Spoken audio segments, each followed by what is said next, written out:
Namaste, Subraji.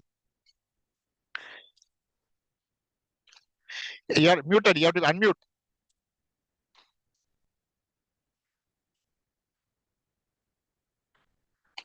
Oh, sorry. I have to make you the co-host. Then only you can unmute. Again, I made you co-host. You can unmute now. Yeah, Ken. Thank you. Yeah, excellent. So I think it's already 11 o'clock. So without much ado, I think now the streaming is also on. So let us get started. I will start sharing the screen.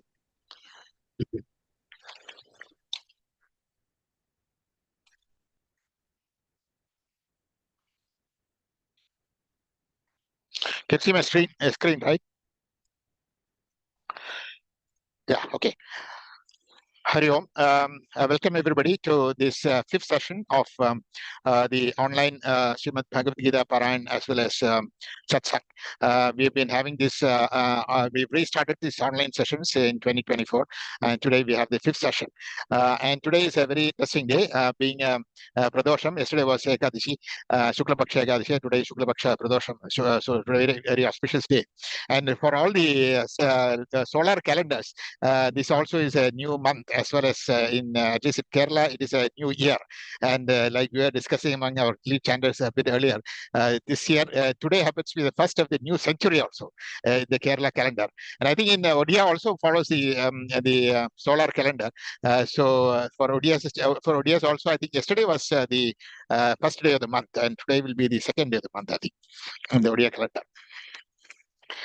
So anyway, on this auspicious note, so let us get started without much ado. And first we have the invocation mantras will be chanted by Rajita ji.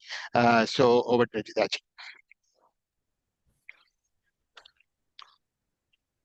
Om. Om. Om. Om. Sahana vavatu, sahanau bhunaktu, sahaviryam karavavahai, तेजस्विनावधीतमस्तु मा विद्विषावहै। ॐ शान्ति शान्ति शान्तिः। शुक्लाम्बरधरं विष्णुं शशिवर्णं चतुर्भुजं प्रसन्नवदनं ध्यायेत् सर्वविघ्नोपशान्तये। सरस्वती नमस्तुभ्यं वरदे कामरूपिणी, विद्यारम्भं करिष्यामि सिद्धिर्भवतु मे सदा। गुरुर्ब्रह्मा गुरुर्विष्णुर्गुरुर्देवो महेश्वरः, गुरुः साक्षात् परब्रह्म तस्मै श्री गुरवे नमः। ज्ञानानन्दमयं देवं निर्मलस्फटिकाकृतिम् आधारं सर्वविद्यानां हयग्रीवमुपास्महे। सर्वमङ्गलमाङ्गल्ये शिवे सर्वार्थसाधिके, शरण्ये त्र्यम्बके गौरि नारायणि नमोऽस्तुते। वसुदेवसुतं देवं कंसचाणूरमर्दनं, देवकी परमानन्दं कृष्णं वन्दे जगद्गुरुम्। Hari Om. Thank you, Rajita ji, for the beautiful chanting. So now is the turn of our welcome address by our guest of honor for today, Sri Subrat ji. Subrat ji is the president of Odia Society, and Odia Society has, has been the lead organization of Gita Jayanti for the past few years ago, and they've been active participants in all the activities of Gita Jayanti. So thank you so much for all the support and the cooperation with Gita Jayanti so far. Over to Subrati. Thank you for giving me this opportunity to address this event today. Okay. I'd like to thank you, Srinivas ji, chairman of Gita Jayanti, to give me this opportunity. And also to all the devotees present today. Okay. as you all know that I'm not a very good speaker about this. Yeah. So as you all know that Gita is actually widely accepted by all Indians as a part of our life, and we all follow this in our day-to-day life also. Okay, and it's considered to be like a fifth Veda in Indian, I mean, mythology or history, you can say.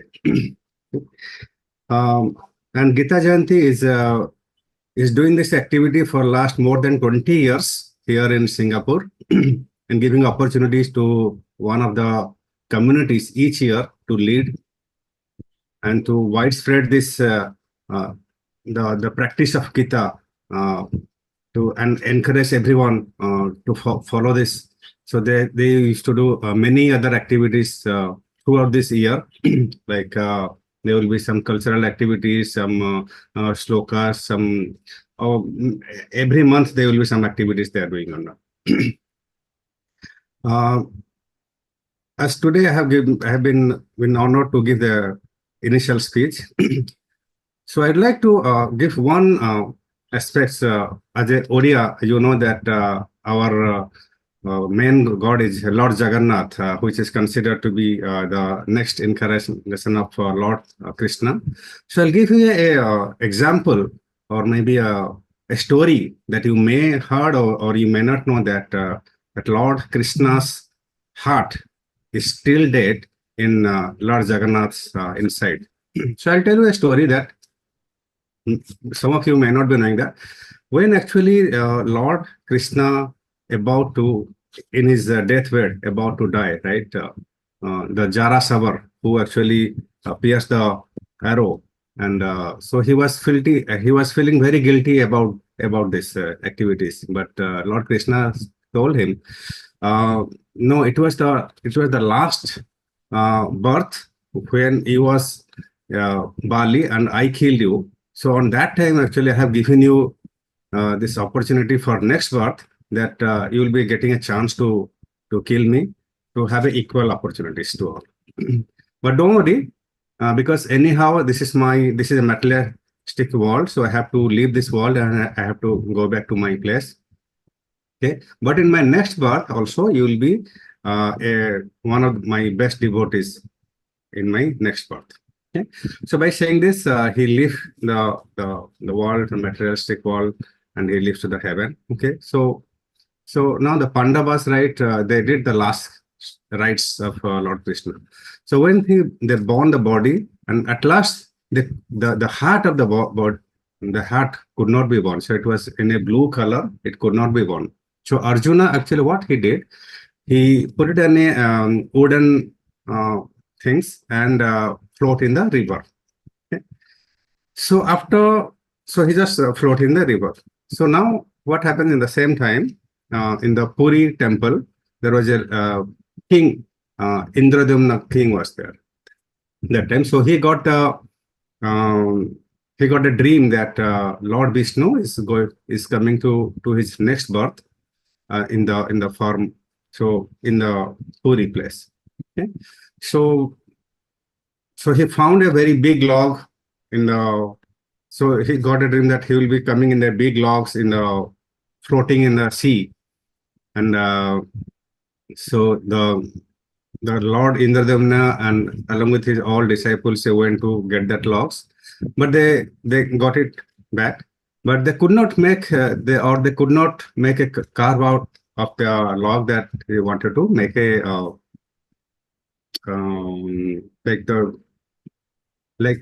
were looking for an artist who can actually make a idol out of this log, but could not be done by any one of them.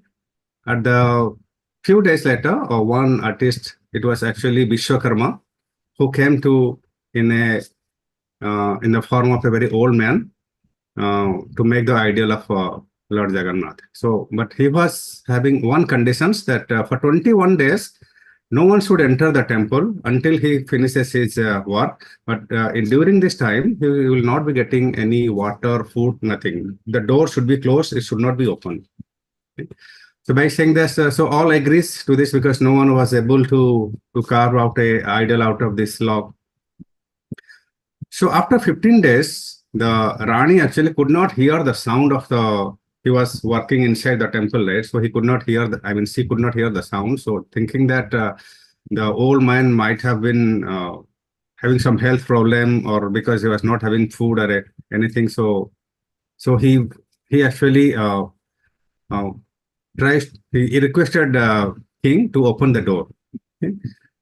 So everyone agrees that okay, because we could not hear the sound anymore, so might have been some health issues or some problem. So they opened the door and they found that the idol is actually half done.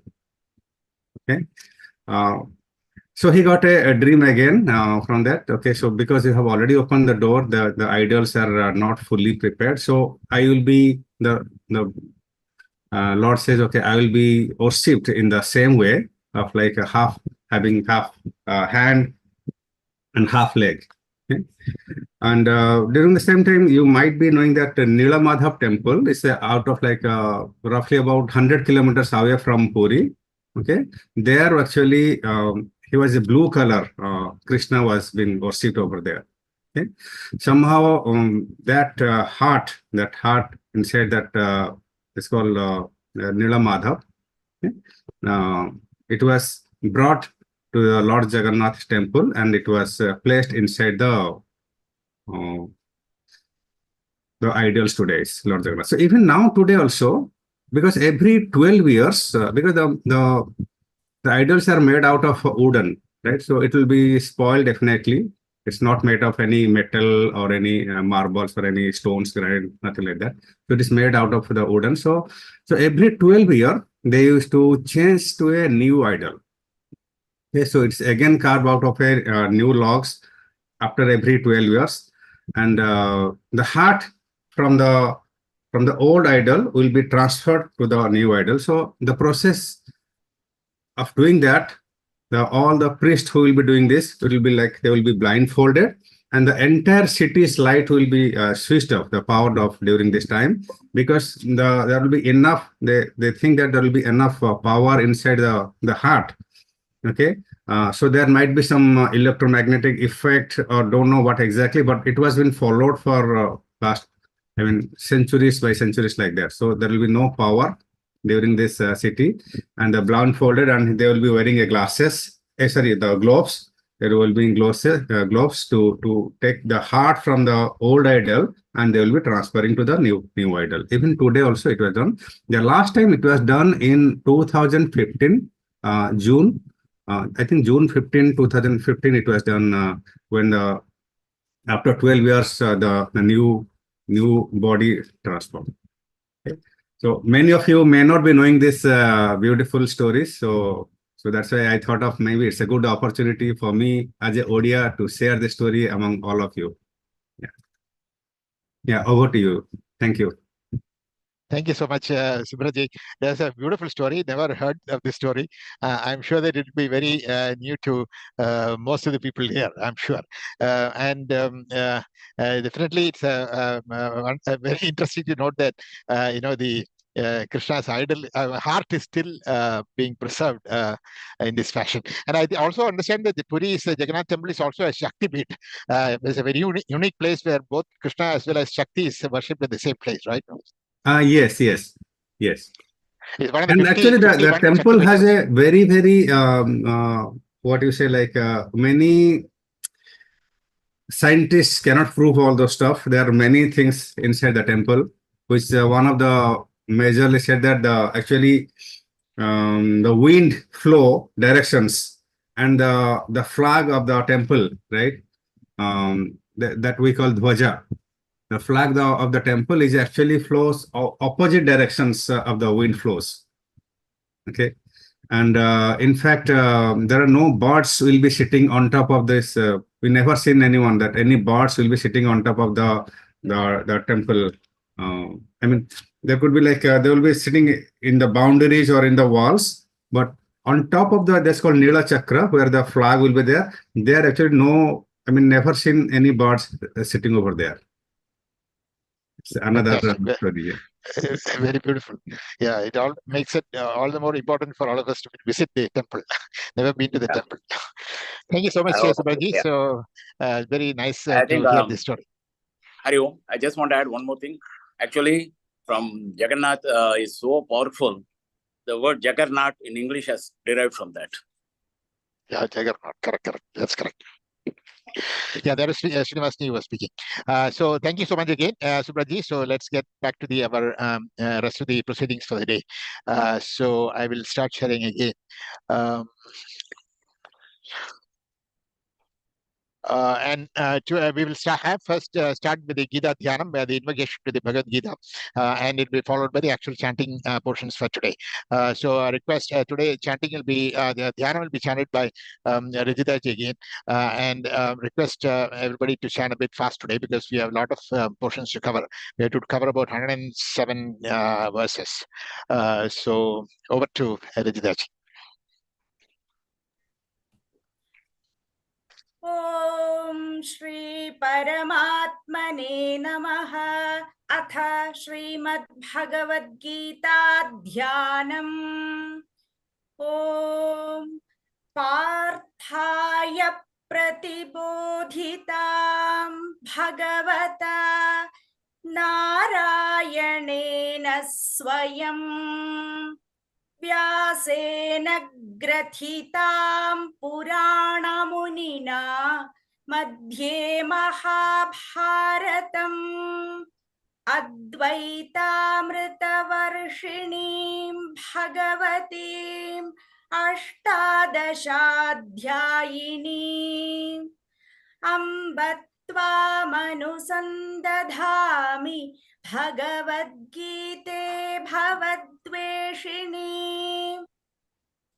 नमोऽस्तु ते व्यासविशालबुद्धे हुल्लारविन्दायतपत्रनेत्र येन त्वया भारततैलपूर्णः प्रज्वालितो ज्ञानमयः प्रदीपः प्रपन्नपारिजाताय स्तोत्रवेत्रैकपाणये ज्ञानमुद्राय कृष्णाय गीतामृतदुहे नमः। सर्वोपनिषदो गावः दोग्धा गोपालनन्दनः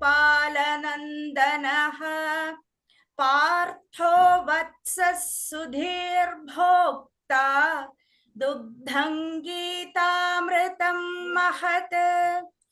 वसुदेवसुतं देवं कंसचाणूरमर्दनं देवकी परमानन्दं कृष्णं वन्दे जगद्गुरुं।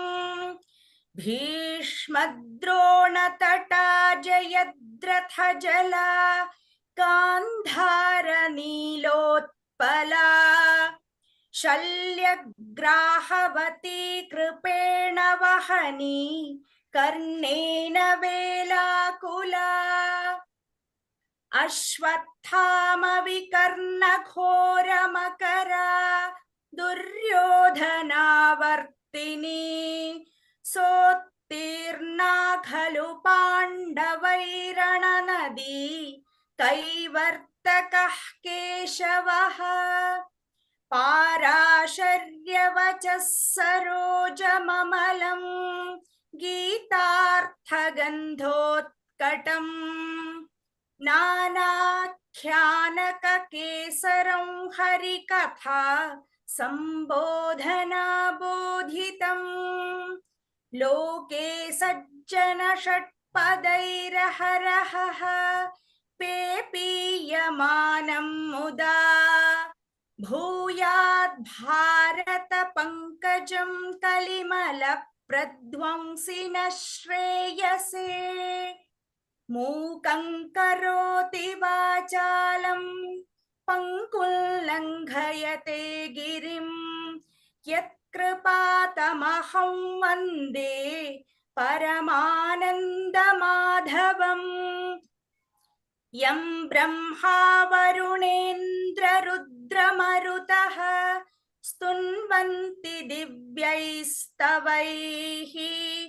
वेदैः साङ्गपदक्रमोक्तमधुना क्रमोपनिषदैः गायन्ति यं सामगाः ध्यानावस्थिततद्गतेन मनसा पश्यन्ति यं योगिनः यस्यान्तन्न विदुः सुरासुरगणाः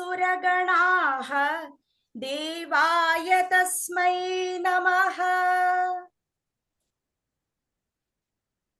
Thank you, Gita ji, for that beautiful chanting. Now over to the actual portions for today. So today we'll be covering chapters 8, 9, and 10.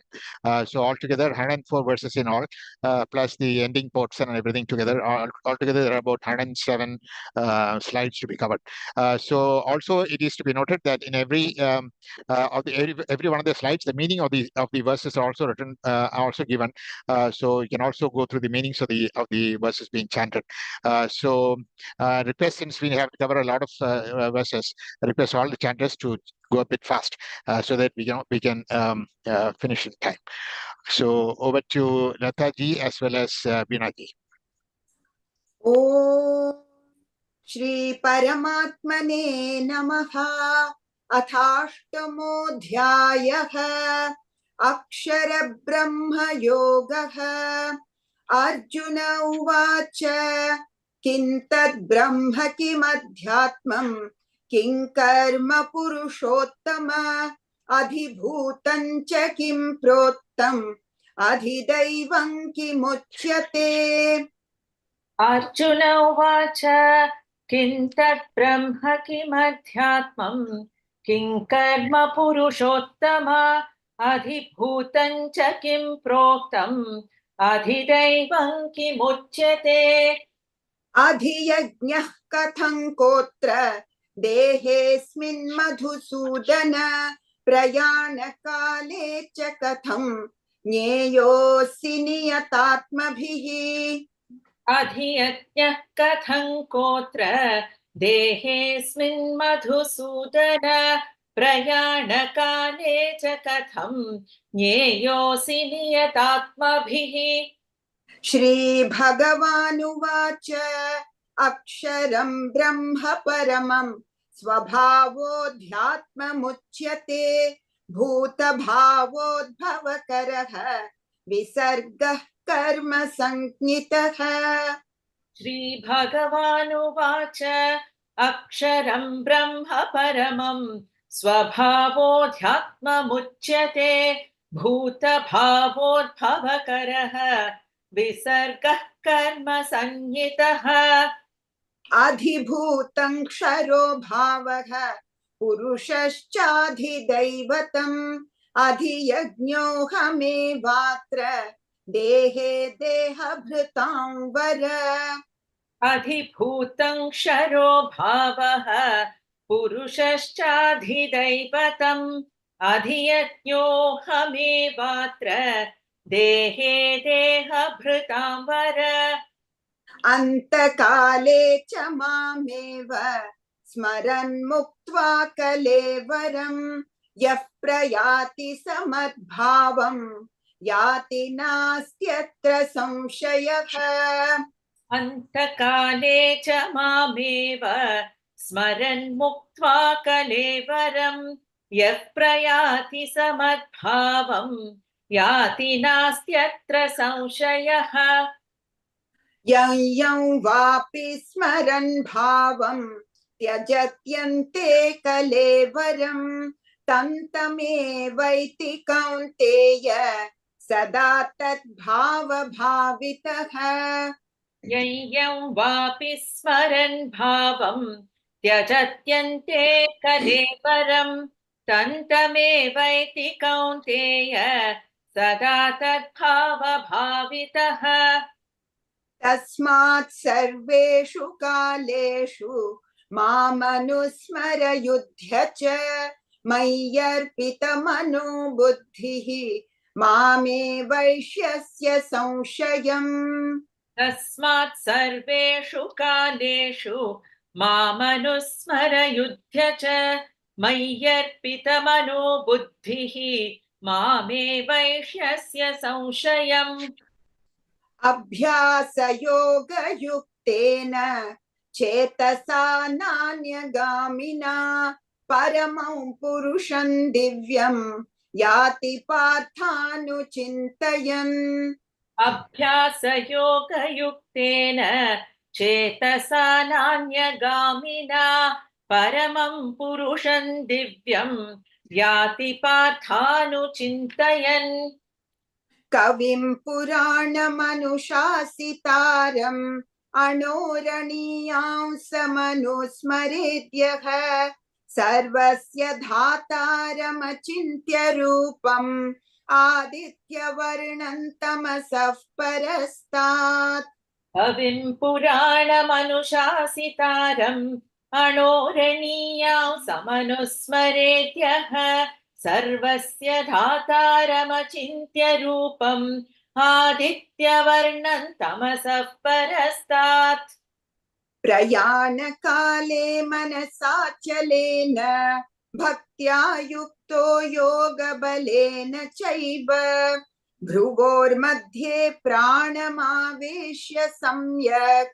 सतं परं पुरुषमुपैति दिव्यम् प्रयाणकाले मनसाचलेन भक्त्या युक्तो योगबलेन चैव भ्रुवोर्मध्ये प्राणमावेश्य सम्यक् सतं परं पुरुषमुपैति दिव्यम् यदक्षरं वेदविदो वदन्ति विशन्ति यद्यतयो वीतरागाः यदिच्छन्तो ब्रह्मचर्यं चरन्ति तत्ते पदं संग्रहेण प्रवक्ष्ये यदक्षरं वेदविदो वदन्ति विशन्ति यद्यतयो वीतरागाः यदिच्छन्तो ब्रह्मचर्यं चरन्ति तत्ते पदौ संग्रहेण प्रवक्ष्ये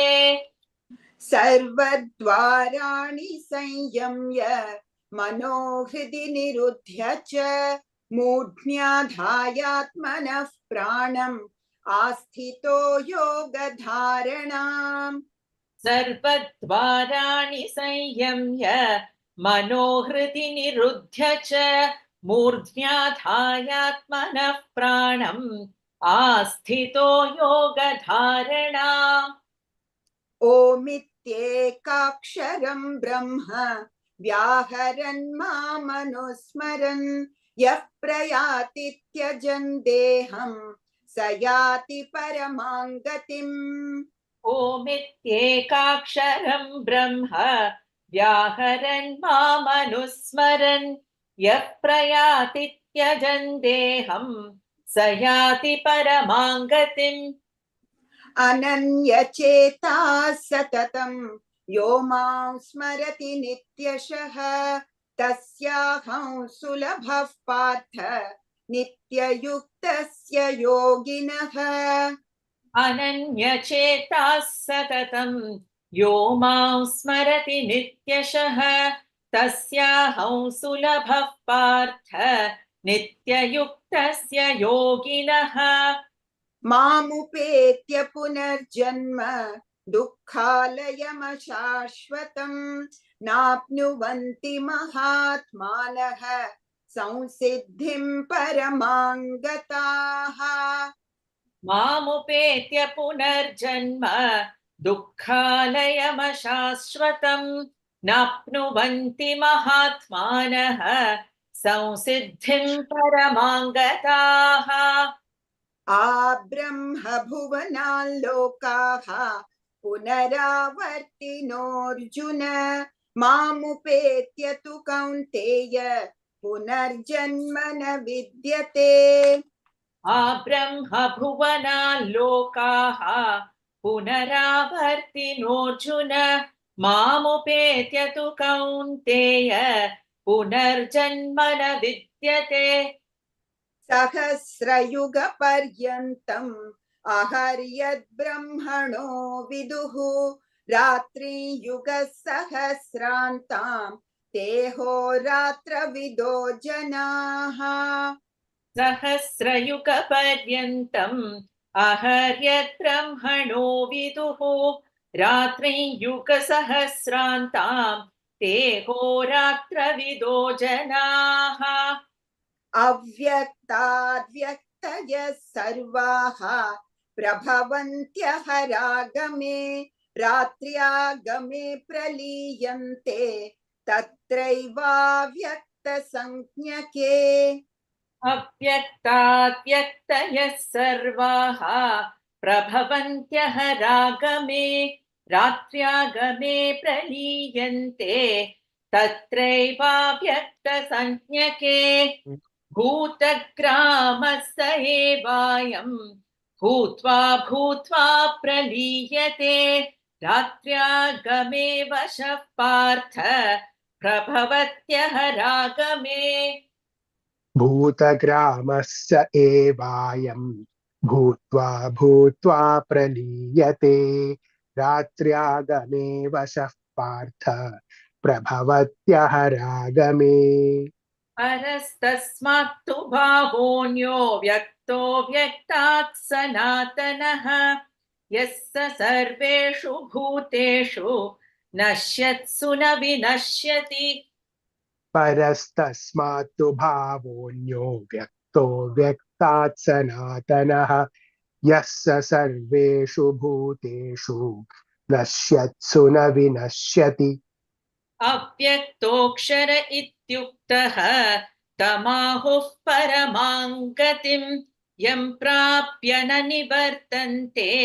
तद्धाम परमं मम अव्यक्तोऽक्षर इत्युक्तः तमाहुः परमां गतिं यं प्राप्य न निवर्तन्ते तद्धाम परमं मम पुरुषः स परः पार्थ भक्त्या लप्यस्त्वनन्यया यस्यान्तस्थानि भूतानि येन सर्वमिदं ततम् पुरुषः स परः पार्थ भक्त्या लभ्यस्त्वनन्यया यस्यान्तस्थानि भूतानि येन सर्वमिदं ततम् यत्र काले त्वनावृत्तिम् आवृत्तिं चैव योगिनः प्रयाता यान्ति तं कालं वक्ष्यामि भरतर्षभ यत्र काले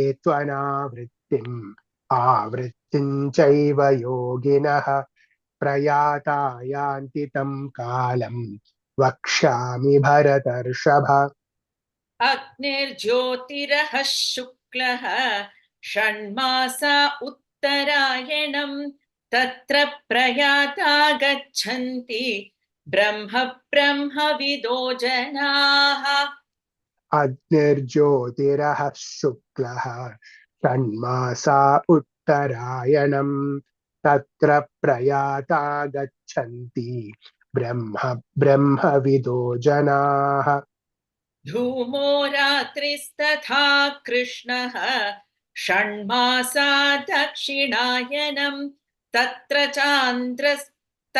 चान्द्रमसञ्ज्योतिः योगी प्राप्य निवर्तते धूमो रात्रिस्तथा कृष्णः षण्मासा दक्षिणायनं तत्र चान्द्रमसञ्ज्योतिः योगी प्राप्य निवर्तते शुक्लकृष्णे गतीह्येते जगतः शाश्वते मते एकया यात्यनावृत्तिम् अन्यया वर्तते पुनः शुक्लकृष्णे गतिह्येते जगतः शाश्वते मते एकया यात्यनावृत्तिम् अन्यया वर्तते पुनः नैते श्रुति पार्थ जानन् योगी मुह्यति कश्चन तस्मात् सर्वेषु कालेषु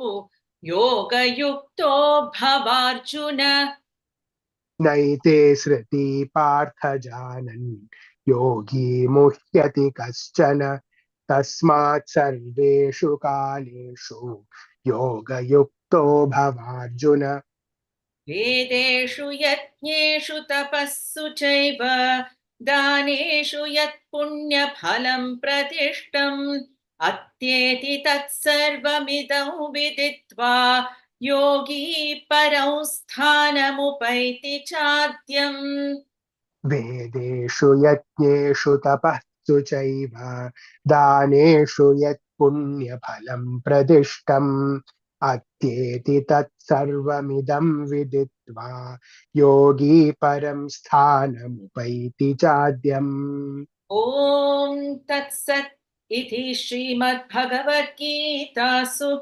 उपनिषत्सु ब्रह्मविद्यायां योगशास्त्रे श्रीकृष्णार्जुनसंवादे अक्षरब्रह्मयोगो नाम अष्टमोऽध्यायः।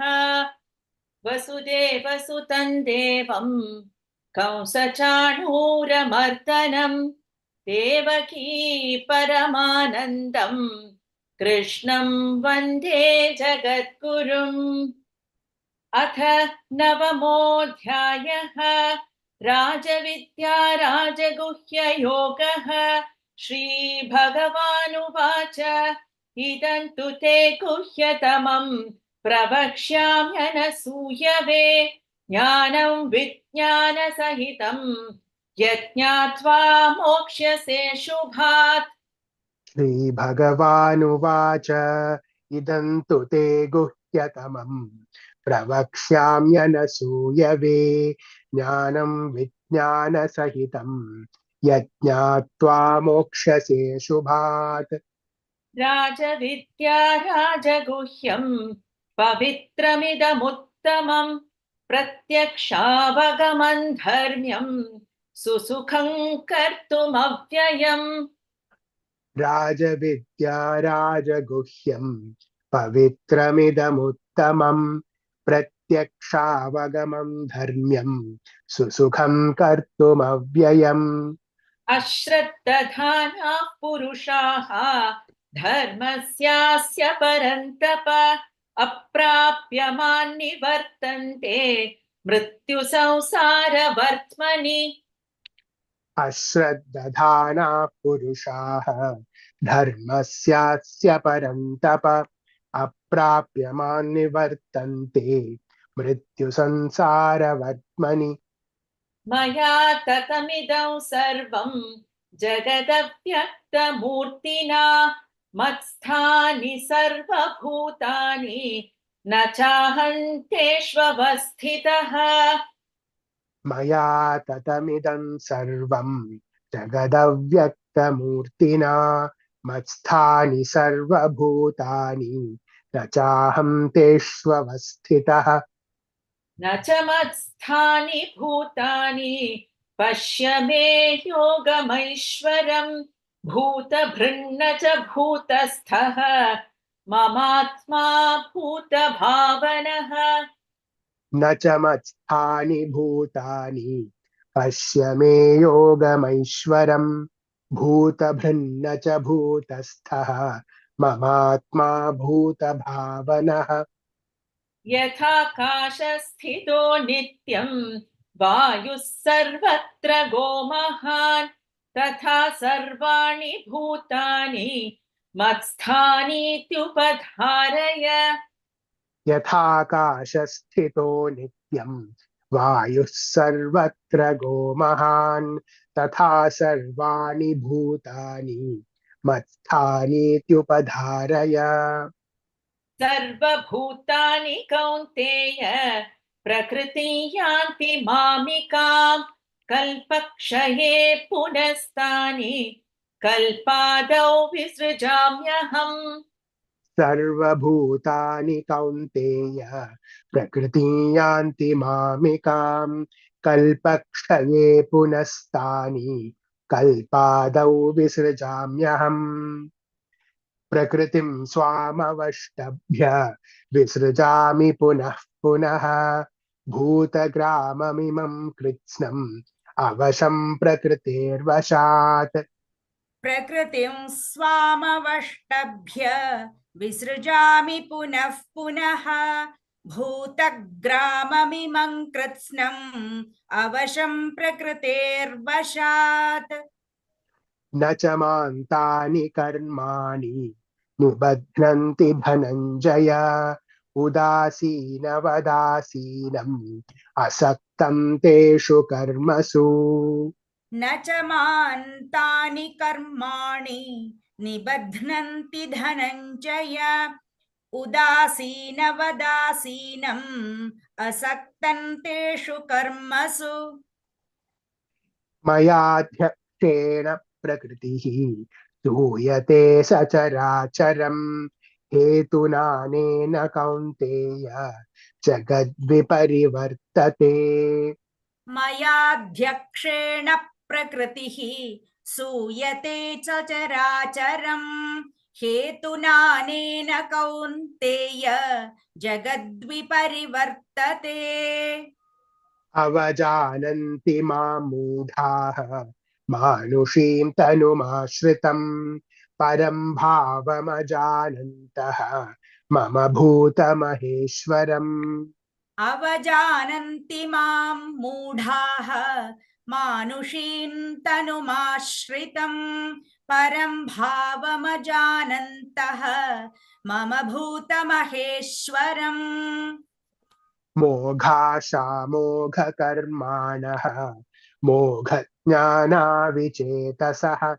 राक्षसीमासुरीं चैव प्रकृतिं मोहिनीं श्रिताः मोघाशामोघकर्माणः मोघज्ञानाविचेतसः राक्षसीमासुरीं चैव प्रकृतिं मोहिनीं श्रिताः महात्मानस्तु मां पार्थ दैवीं प्रकृतिमाश्रिताः भजन्त्यनन्यमनसः ज्ञात्वा भूतादिमव्ययम् महात्मानस्तु मां पार्थ दैवीं प्रकृतिमाश्रिताः भजन्त्यनन्यमनसः ज्ञात्वा भूतादिमव्ययम्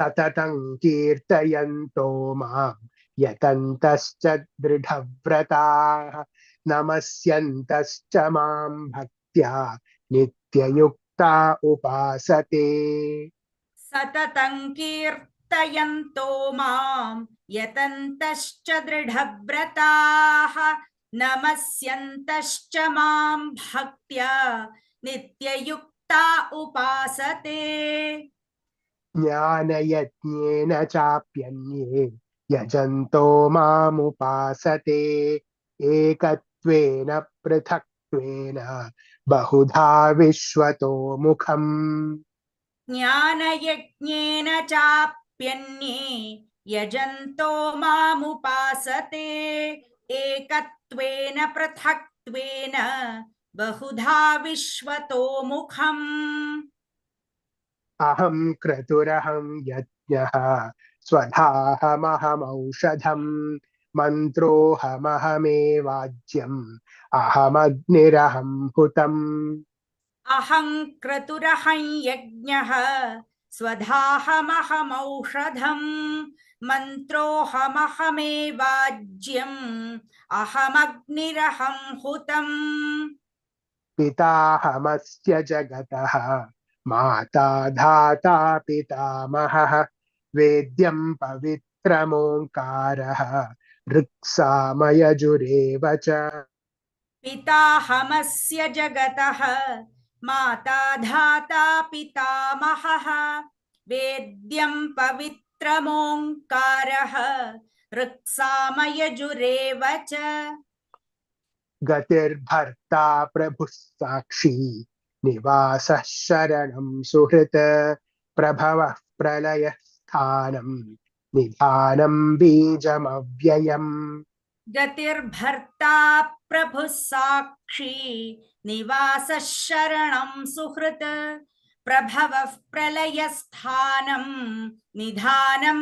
बीजमव्ययम् तपाम्यहमहं वर्षं निगृह्णाम्युत्सृजामि च अमृतं चैव मृत्युश्च सदसच्चाहमर्जुन तपाम्यहमहं वर्षं निगृह्णाम्युत्सृजामि च अमृतं चैव मृत्युश्च सदसच्चाहमर्जुन त्रैविद्या मां सोमपाः पूतपापाः यज्ञैरिष्ट्वा स्वर्गतिं प्रार्थयन्ते ते पुण्यमासाद्य सुरेन्द्रलोकम् अश्नन्ति दिव्यान् दिवि देवभोगान् त्रैविद्या मां सोमपाः पूतपापाः यज्ञैरिष्ट्वा स्वर्गतिं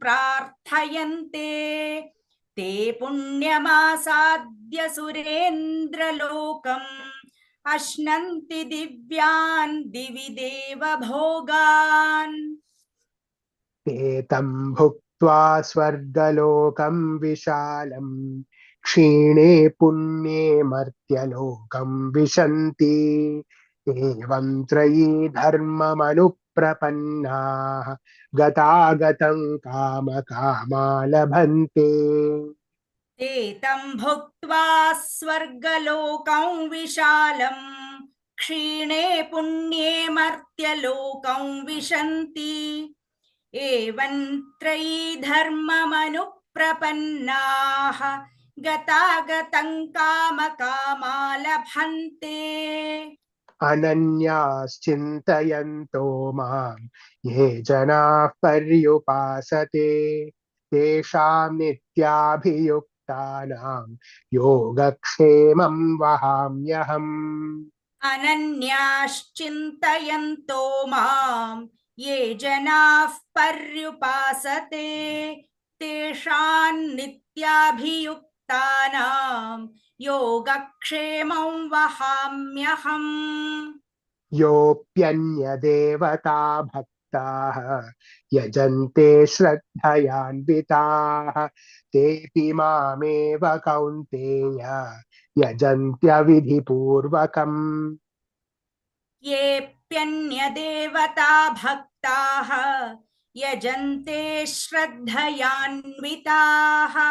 तेऽपि मामेव कौन्तेय यजन्त्यविधिपूर्वकम् अहं हि सर्वयज्ञानां भोक्ता च प्रभुरेव च न तु मामभिजानन्ति तत्त्वेनातस्त्यवन्ति ते अहं हि सर्वयज्ञानां भोक्ता च प्रभुरेव च न तु मामभिजानन्ति तत्त्वेनातश्च्यवन्ति ते यान्ति देवव्रता देवान् पितॄन् यान्ति पितृव्रताः भूतानि यान्ति भूतेज्याः यान्ति मद्याजिनोऽपि माम् यान्ति देवव्रता देवान् पितॄन् यान्ति पितृव्रताः भूतानि यान्ति भूतेज्याः यान्ति मद्याजिनोऽपि माम् पत्रं पुष्पं फलं तोयं यो मे भक्त्या प्रयच्छति तदहं भक्त्युपहृतम् अश्नामि प्रयतात्मनः पत्रं पुष्पं फलं तोयं यो मे भक्त्या प्रयच्छति तदहं भक्त्युपहृतम् अश्नामि प्रयतात्मनः यत्करोषि यदश्नासि यज्जुहोषि ददासि यत् यत्तपस्यसि कौन्तेय तत्कुरुष्व मदर्पणम् यत्करोषि यदश्नासि यज्जुहोषि ददासि यत् यत्तपस्यसि कौन्तेय तत्कुरुष्व मदर्पणम् शुभाशुभफलैरेवं मोक्ष्यसे कर्मबन्धनैः सन्न्यासयोगयुक्तात्मा विमुक्तो मामुपैष्यसि शुभाशुभफलैरेवं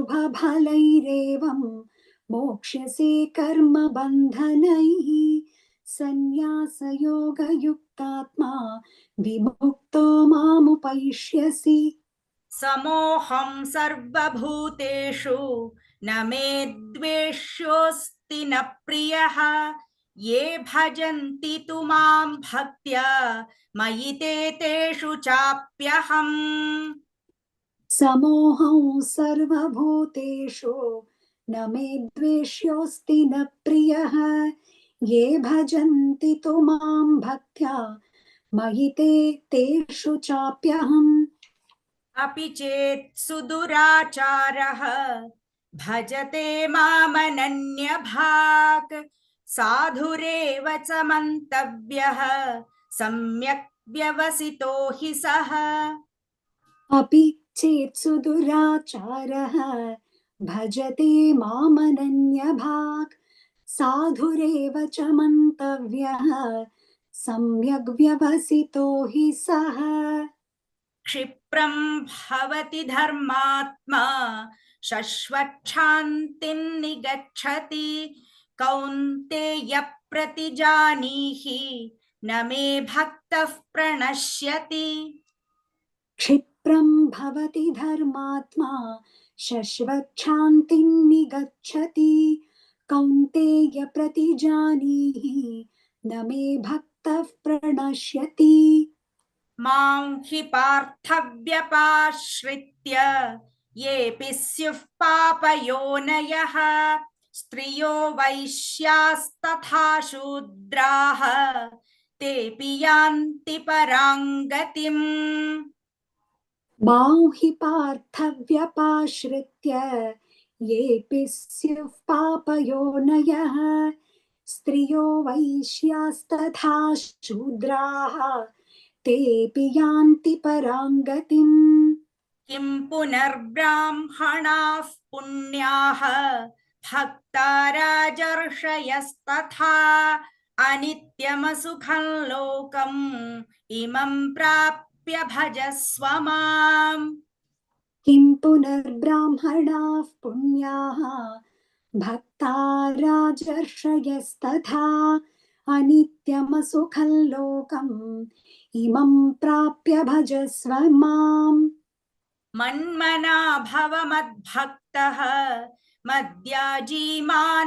नमस्कुरु मामे वैष्यसि युक्त्वैवम् आत्मानं मत्परायणः मन्मना भव मद्भक्तः मद्याजी मां नमस्कुरु मामे वैष्यसि युक्त्वैवम् आत्मानं मत्परायणः ॐ तत्सत् इति श्रीमद्भगवद्गीतासु उपनिषत्सु ब्रह्मविद्यायां योगशास्त्रे श्रीकृष्णार्जुनसंवादे राजविद्या राजगुह्ययोगो नाम नवमोऽध्यायः वसुदेवसुतं देवं कंसचाणूरमर्दनं देवकी परमानन्दं कृष्णं वन्दे जगद्गुरुम् अथ दशमोऽध्यायः विभूतियोगः श्रीभगवानुवाच भूय एव महाबाहो शृणु मे परमं वचः यत्तेऽहं प्रीयमाणाय वक्ष्यामि हितकाम्यया श्रीभगवानुवाच भूय एव महाबाहो शृणु मे परमं वचः यत्तेऽहं प्रीयमाणाय वक्ष्यामि हितकाम्यया न मे विदुः सुरगणाः प्रभवन्न महर्षयः अहमादिर्हि देवानां महर्षीणां च सर्वशः न मे विदुः सुरगणाः प्रभवन्न महर्षयः अहमादिर्हि देवानां महर्षीणां च सर्वशः यो मामजमनादिं च वेत्ति लोकमहेश्वरम् असम्मूढः समर्थ्येषु सर्वपापैः प्रमुच्यते यो मामजमनादिं च वेत्ति लोकमहेश्वरम् असम्मूढः समर्थ्येषु सर्वपापैः प्रमुच्यते बुद्धिर्ज्ञानमसम्मोहः क्षमा सत्यं दमः शमः सुखं दुःखं भवो भावः भयं चाभयमेव च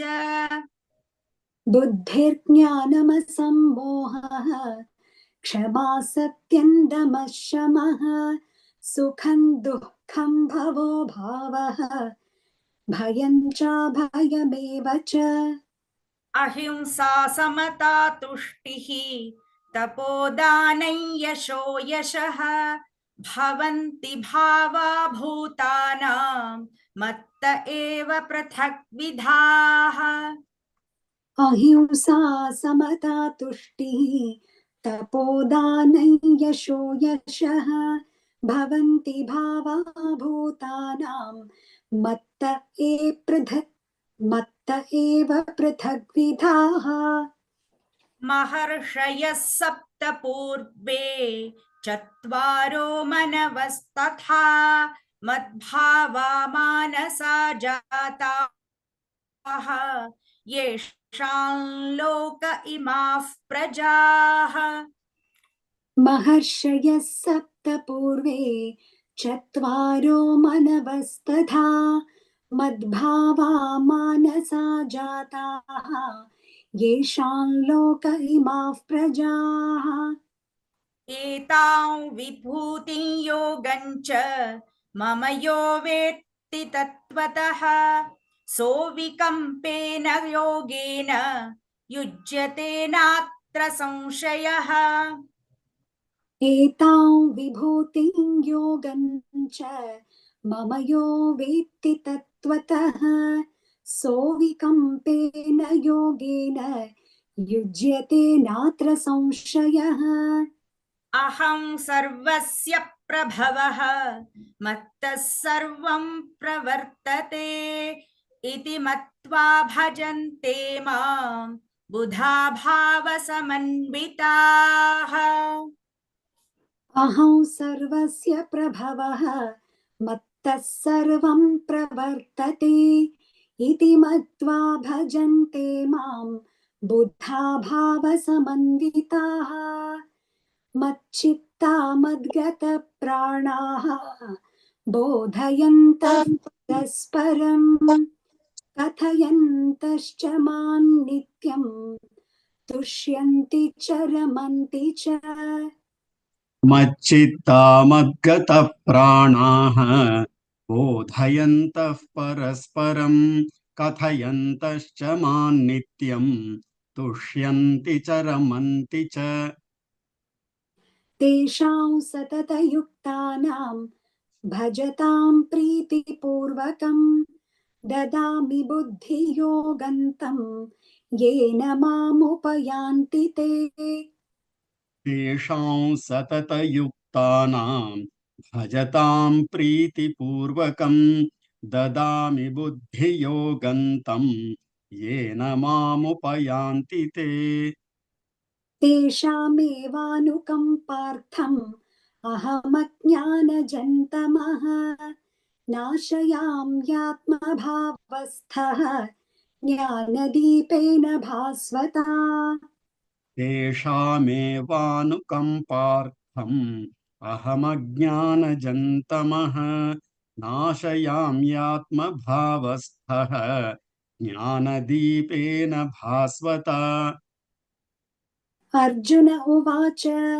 परं ब्रह्म परं धाम पवित्रं परमं भवान् पुरुषं शाश्वतं दिव्यम् आदिदेवमजं विभुम् अर्जुन उवाच परं ब्रह्म परं धाम पवित्रं परमं भवान् पुरुषं शाश्वतं दिव्यम् आदिदेवमजं विभुम् आहुस्त्वामृषयः सर्वे देवर्षिर्नारदस्तथा असितो देवलो व्यासः स्वयं चैव ब्रवीषि मे।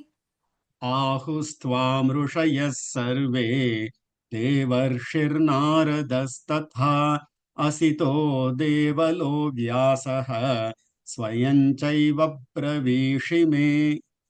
सर्वमेतद्रतं मन्ये यन्मां वदसि केशव, न हि ते भगवन् व्यक्तिं विदुर्देवान दानवाः।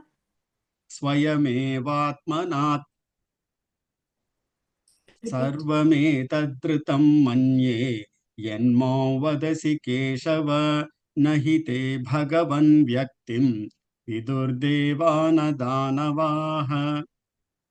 स्वयमेवात्मनात्मानं वेत्थत्वं पुरुषोत्तम, भूतभावन भूतेश देवदेव जगत्पते।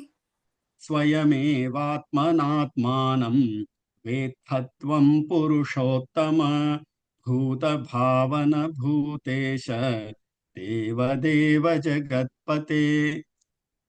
वक्तुमर्हस्य शेषेण दिव्या ह्यात्मविभूतयः, याभिर्विभूतिभिर्लोकान् इमांस्त्वं व्याप्य तिष्ठसि। वक्तुमर्हस्य शेषेण दिव्या ह्यात्मविभूतयः, याभिर्विभूतिभिर्लोकान् इमांस्त्वं व्याप्य तिष्ठसि। कथं विद्यामहं योगिन् त्वां सदा परिचिन्तयन्, केषु केषु च भावेषु चिन्त्योऽसि भगवन्मया। कथं विद्यामहं योगिन् त्वां सदा परिचिन्तयन्, केषु केषु च भावेषु चिन्त्योऽसि भगवन्मया। विस्तरेणात्मनो योगं विभूतिं च जनार्दन, भूयः कथय तृप्तिर्हि शृण्वतो नास्ति मे मृतम्। विस्तरेणात्मनो योगं विभूतिं च जनार्दन, भूयः कथय तृप्तिर्हि शृण्वतो नास्ति मे मृतम्।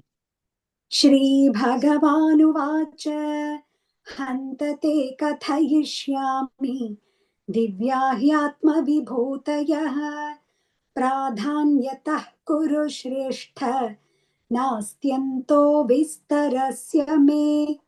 श्रीभगवानुवाच हन्त ते कथयिष्यामि दिव्या ह्यात्मविभूतयः, प्राधान्यतः कुरु श्रेष्ठ नास्त्यन्तो विस्तरस्य मे।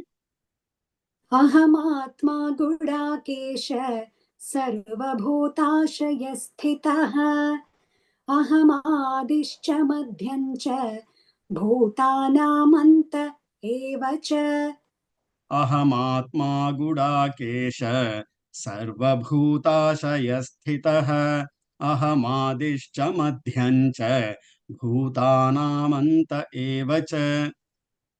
आदित्यानामहं विष्णुः ज्योतिषां रविरंशुमान्, मरीचिर्मरुतामस्मि नक्षत्राणामहं शशी।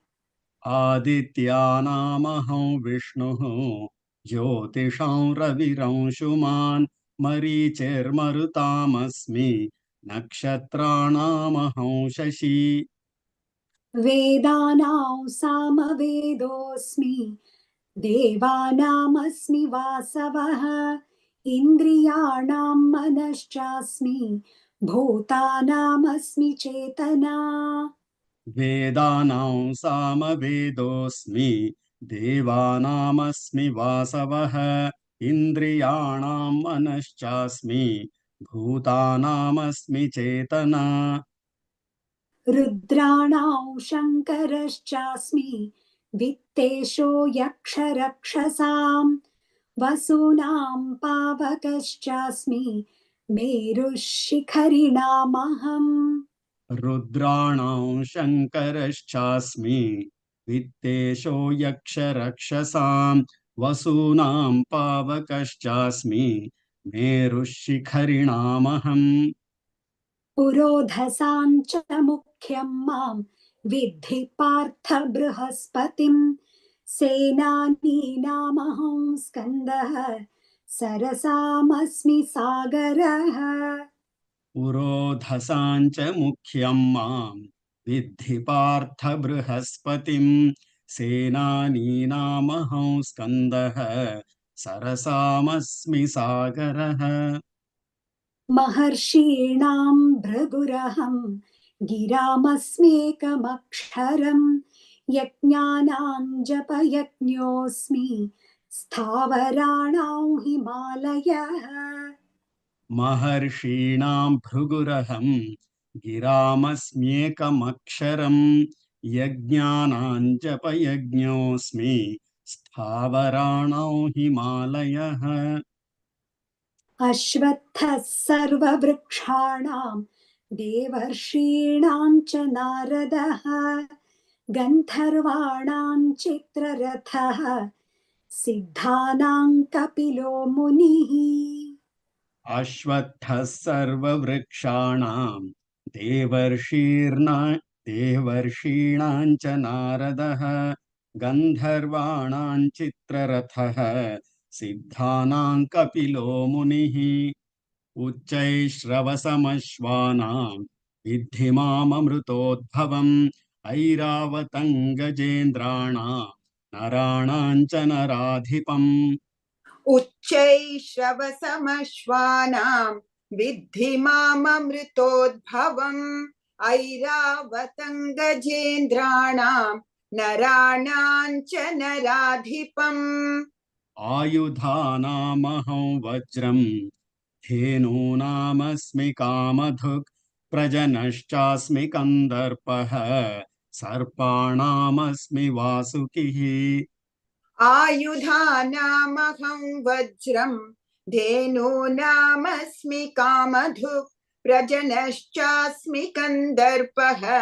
सर्पाणामस्मि वासुकिः अनन्तश्चास्मि नागानां वरुणो यादसामहं पितॄणामर्यमा चास्मि यमः संयमतामहम् अनन्तश्चास्मि नागानां वरुणो यादसामहं पितॄणामर्यमा चास्मि यमः संयमतामहम् प्रह्लादश्चास्मि दैत्यानां कालः कलयतामहं मृगाणां च मृगेन्द्रोऽहं वैनतेयश्च पक्षिणाम् प्रह्लादश्चास्मि दैत्यानां कालः कलयतामहं मृगाणां च मृगेन्द्रोऽहं वैनतेयश्च पक्षिणाम् पवनः पवतामस्मि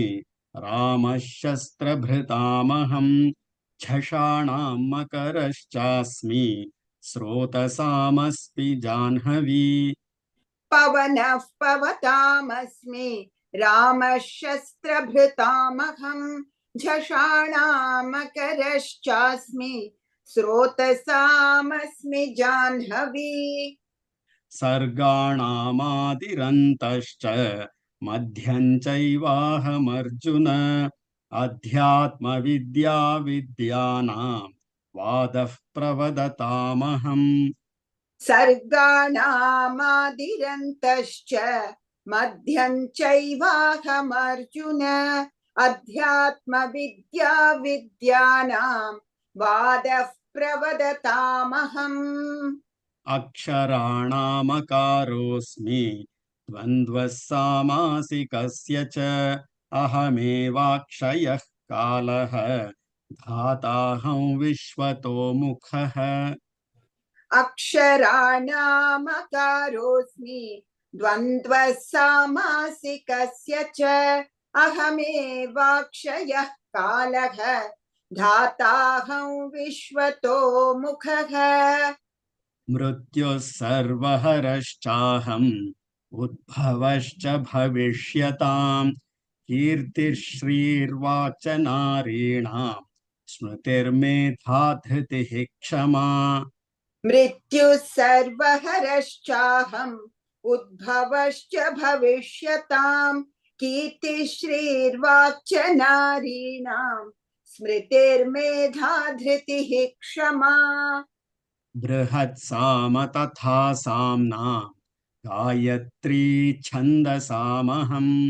मासानां मार्गशीर्षोऽहम् ऋतॄणां कुसुमाकरः बृहत्साम तथा साम्नाम् गायत्री छन्दसामहम् मासानां मार्गशीर्षोऽहम् ऋतूनां कुसुमाकरः द्यूतं छलयतामस्मि तेजस्तेजस्विनामहम् जयोऽस्मि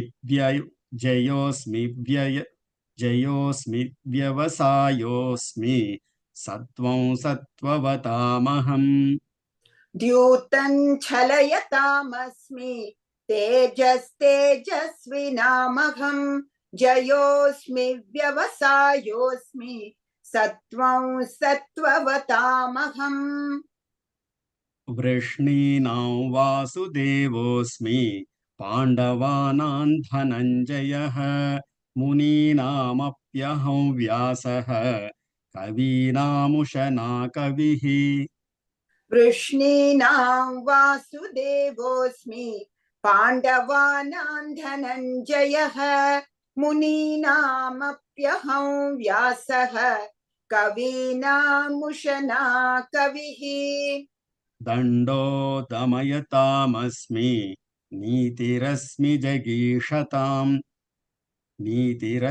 जिगीषताम् मौनं चैवास्मि गुह्यानाम् ज्ञानं ज्ञानवतामहम् दण्डो दमयतामस्मि नीतिरस्मि जिगीषताम् मौनं चैवास्मि गुह्यानां ज्ञानं ज्ञानवतामहम् यच्चापि सर्वभूतानां बीजं तदहमर्जुन न तदस्ति विना यत् स्यात् मया भूतं चराचरम् यच्चापि सर्वभूतानां बीजं तदहमर्जुन न तदस्ति विना यत् स्यात् मया भूतं चराचरम् नान्तोऽस्ति मम दिव्यानां विभूतीनां परन्तप एष तूद्देशतः प्रोक्तः विभूतेर्विस्तरो मया नान्तोऽस्ति मम दिव्यानां विभूतीनां परन्तप एष तूद्देशतः प्रोक्तः विभूतेर्विस्तरो मया यद्यद्विभूतिमत्सत्त्वं श्रीमदूर्जितमेव वा तत्तदेवावगच्छत्वं मम तेजोंशसम्भवम् यद्यद्विभूतिमत्सत्त्वं श्रीमदूर्जितमेव वा तत्तदेवावगच्छत्वं मम तेजोंशसम्भवम् अथवा बहुनैतेन किं ज्ञातेन तवार्जुन विष्टभ्याहमिदं कृत्स्नम् एकांशेन स्थितो जगत् अथवा बहुनैतेन किं ज्ञातेन तवार्जुन विष्टभ्याहमिदं कृत्स्नम् एकांशेन स्थितो जगत् ॐ तत्सत् इति श्रीमद्भगवद्गीतासु उपनिषत्सु ब्रह्मविद्यायां योगशास्त्रे श्रीकृष्णार्जुन संवादे विभूतियोगो नाम 10मोऽध्यायः। हरि ओम् तत्सत्।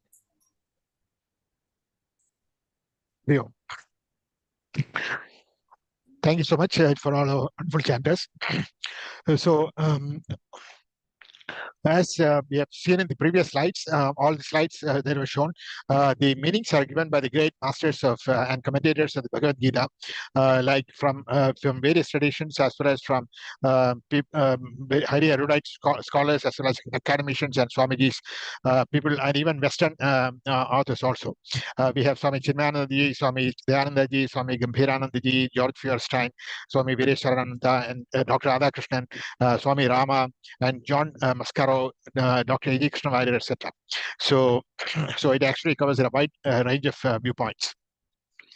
So now we move over to Gita Mahatmya, the glories of chanting Gita itself. So this will be done by Sindhuji.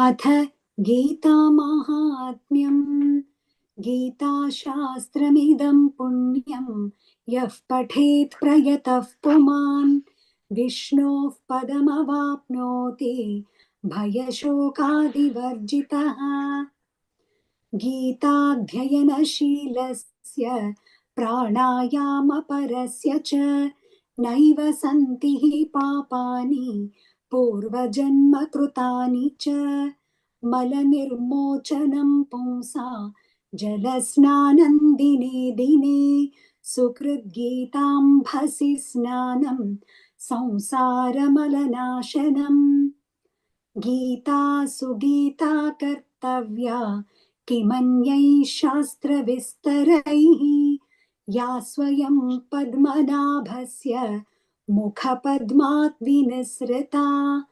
भारतामृतसर्वस्वं विष्णोर्वक्त्रात् विनिसृतं Gita गङ्गोदकं पीत्वा पुनर्जन्म न विद्यते सर्वोपनिषदो गावः दुग्धा गोपालनन्दनः पार्थो वत्सः सुधीर्भोक्ता दुग्धं गीतामृतं महत् एकं शास्त्रं देवकी पुत्रगीतम् एको देवो देवकी पुत्र एव एको मन्त्रस्तस्य नामानि यानि कर्माप्येकन्तस्य देवस्य सेवा. Hari Om. Thank you. Beautifully chanted again by Sindhuji. So now, before we move over to the next segment, that is a talk by Sri Balaji, let me just spotlight all the lead chanters for today. So people who are seen on my screen here. So let me start with Ashutosh ji. This is Ashutosh. Ashutosh, Hari Om. Then we have Rajita ji. So this is Rajita ji. And then we have this Lata ji. Lata ji. Then we have Sri Hari ji.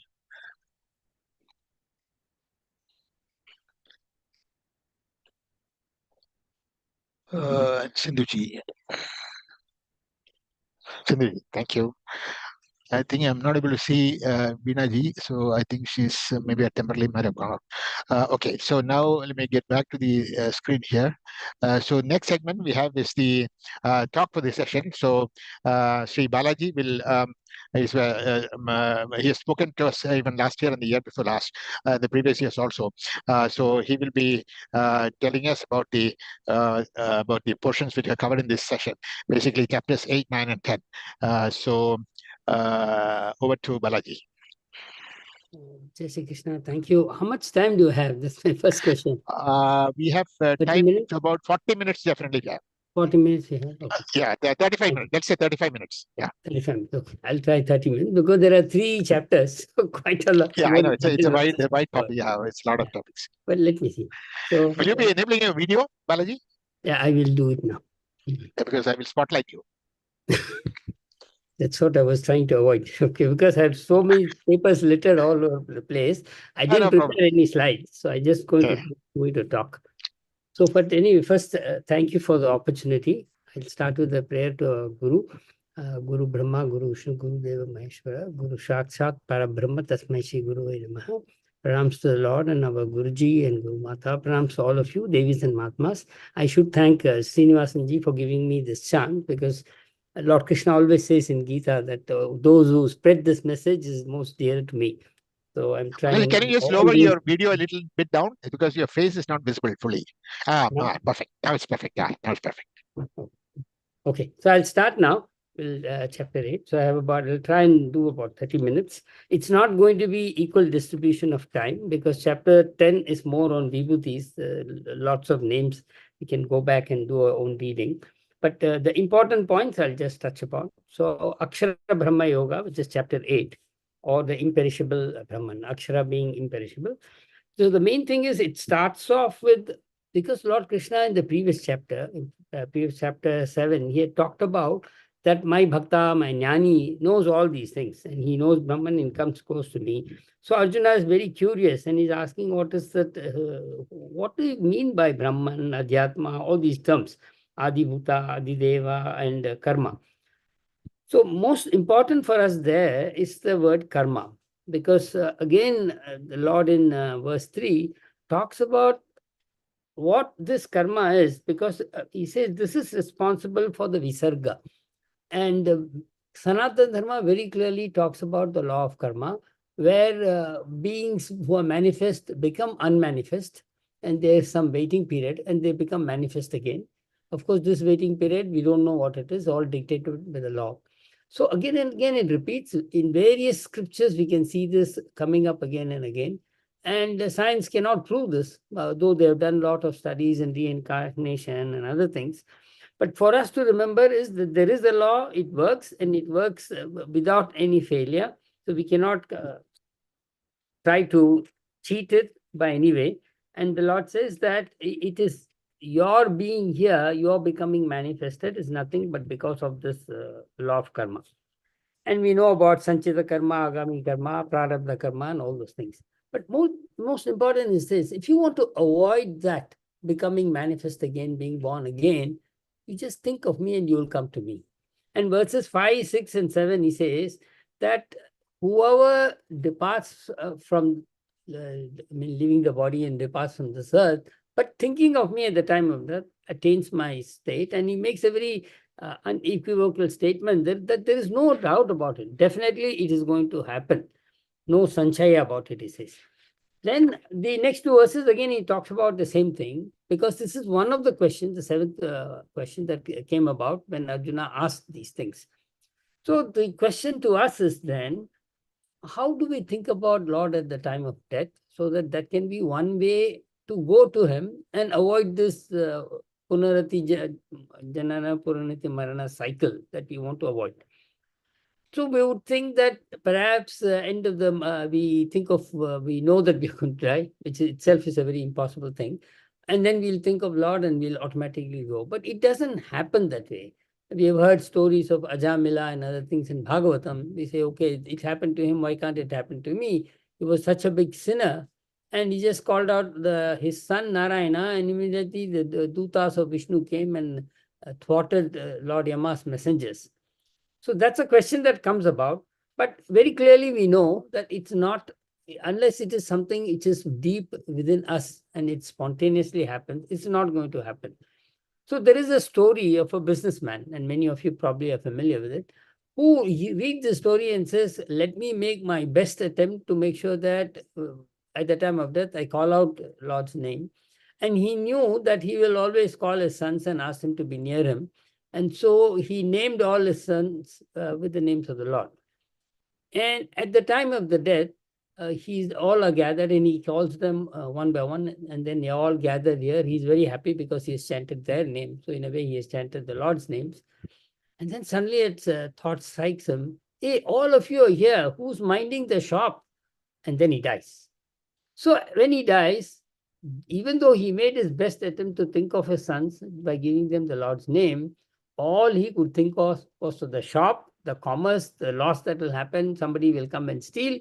So the point here is in this little story is that despite what we think will happen, it doesn't always happen that way. So what should we be doing to think of the Lord all the time? So we have to think of him exclusively at all times.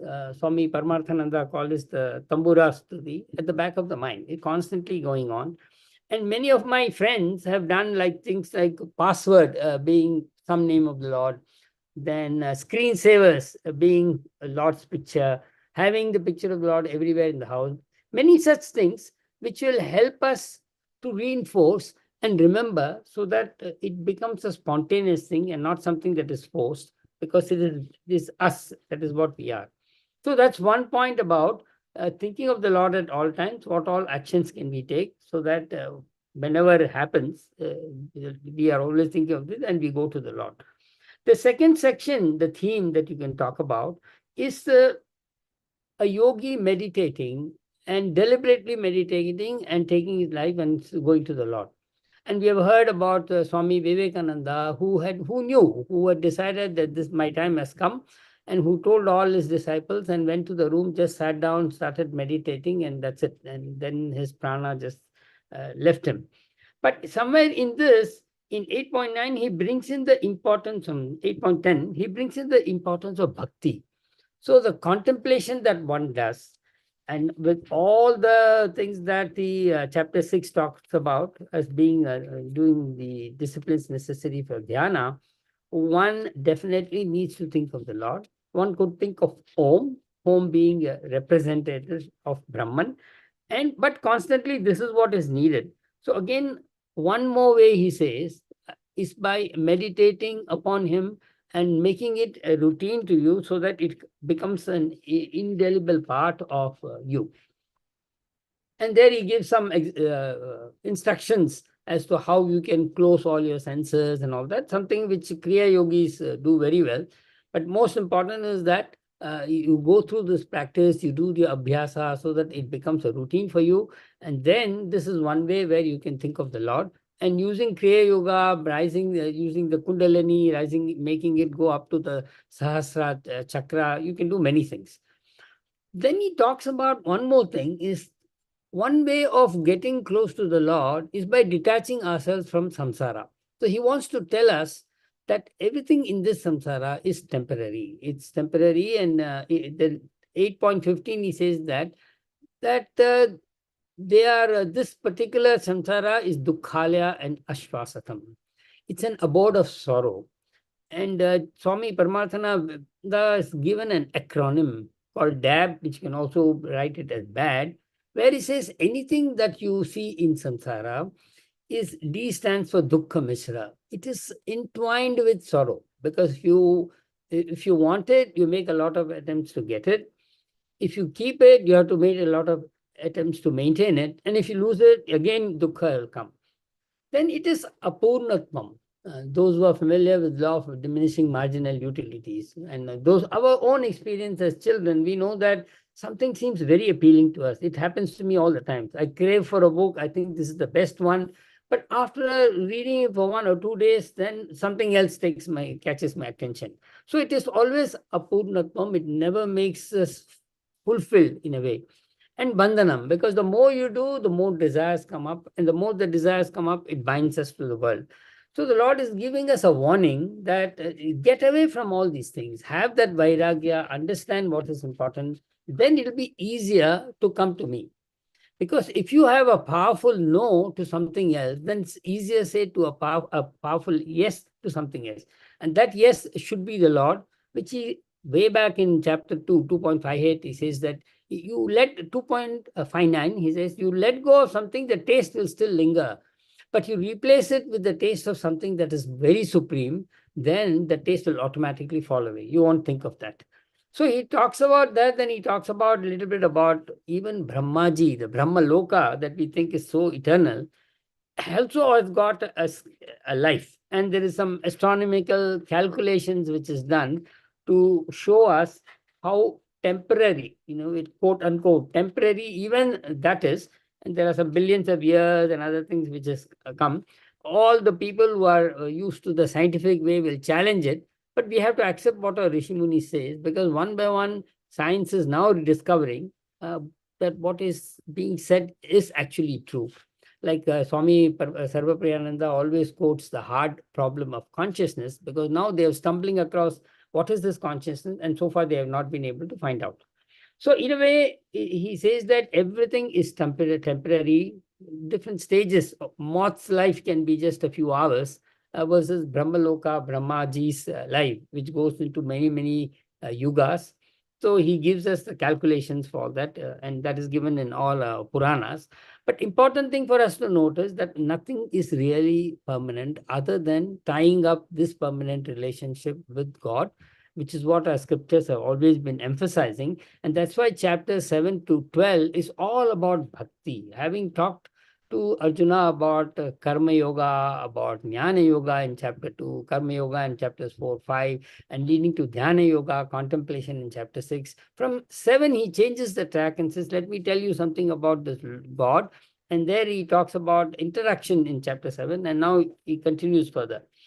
Then he says that, okay, how do you want to come to me? In a way, he says what Lord Krishna said in chapter 2 about all these rituals. Now, we all know that Vedas consists maybe about 80-85% of lots of rituals, which is done for a particular motive. And if it is done the right way, according to the prescribed way, then you will be successful in achieving that motive. But that whatever you get, those rewards also will be temporary, which is the point he says. And that's why Lord Krishna was criticizing those things in chapter 2, verses 42 to 44, where he says, these things are temporary. Don't go after that.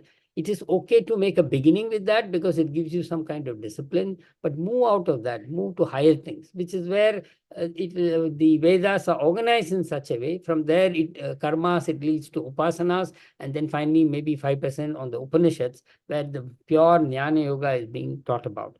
So he says there are two ways. One is if you do all these karmas, you will surely get the celestial path. And he describes the path of, he calls the path of darkness, where it leads you step by step towards it. And there, Lord Yama's abode you will reach, but you will come back again. So even if you have to reach heaven, you will reach heaven, but you'll come back again. So what is the other way in which we can still reach a higher celestial region, but not come back again? And he says that the Uttarayana path, the path of light, and where he says at each stage, some angel or devata will finally take you to Brahmaloka, where in some form or the other, intuitively, you get the jnana that aham brahmasmi, and then you'll be free forever. You don't have to ever come back. And that is called krama mukti, which is actually mentioned in some of our Upanishads. And that is brought about. Not all commentaries talk about this part of krama mukti. They only talk about these two paths that are there. But more important for us is that one path will give us some joy. Okay, there are three paths. One path, if you take it, it will take us to Naraka because the life we have been living is totally adharmic. The other part, which is dharmic, but full of kamya karmas, where we have lots of desires, but we will still do something good for the world, but there's always some rajasic motive in it that will also lead us to heaven, but it will be temporary. After the quota is over, you'll come back. The third part is what he's emphasizing here, which is where we think of Lord all the time, and it is pure bhakti, which elevates us. But this is a bhakti where jnana and bhakti is combined, because this is the highest level of bhakti that we can say. So that is the end state, which he's saying. And the Lord says in 827 that once who know the secret of these paths, you will not get deluded. So you be established in yoga, and then you will come to me. And that's how he kind of ends this chapter, saying that once you know this tattva, then you will transcend all these rewards, the pull of all these rewards that has been given in your scriptures, all these sacrifices, austerities, charities, and you'll attain the supreme actionless, beginningless state, which is why it's called Akshara, which means something that cannot be destroyed. So with that in mind, saying again, the message there is bhakti, pointing out to the Lord, think of him at all times. Then we'll see how chapter 9 develops the theme further. So chapter 9 is, I would say, very provocatively called Raja Vidya, Raja Guhya Yoga. So it's a top secret, but it's also a royal knowledge. And by the Lord, by revealing to us, it's no longer a secret. So Swami Vivekananda always calls it the open secret. It is secret because not many people can understand what it is all about. They don't even take the trouble of finding out. But it is open because our Rishi Munis have laid it out very clear what the path is. There is nothing to hide. They have already given us all the tools. So he goes and starts off by saying that, Arjuna, you're very, very dear to me. And because you're dear to me, I'm going to give you this knowledge. Because you're free, you have all good traits. You're free from jealousy, and I will liberate you from this existence. And I'll give you such knowledge. And he describes that in 9.2, which he says is it's a sovereign science, Raja Vidya, and also a secret. But more important, it is excellent, and it is very easy to practice, and it is avyayam, it is imperishable, and it is full of dharma, it is virtuous, and most important it is pratyaksha avagam, which means that this is something you can experience it for yourself. So you hear about it, practice it, and then you will experience it yourself. Then you don't have to assume that it will happen. It is actually, it will happen, which is what his Jivan Mukti is all about. But he gives a caveat that if you do not have Shraddha, then you won't reach this thing. And we saw in chapter 4 where he said, Shraddhavan labhate jnanam. So you have to have the Shraddha before you want to go further. And 9.4 and 5 actually is a bit of a puzzle, because he says they are in me, I'm in them, then he says I'm not in them.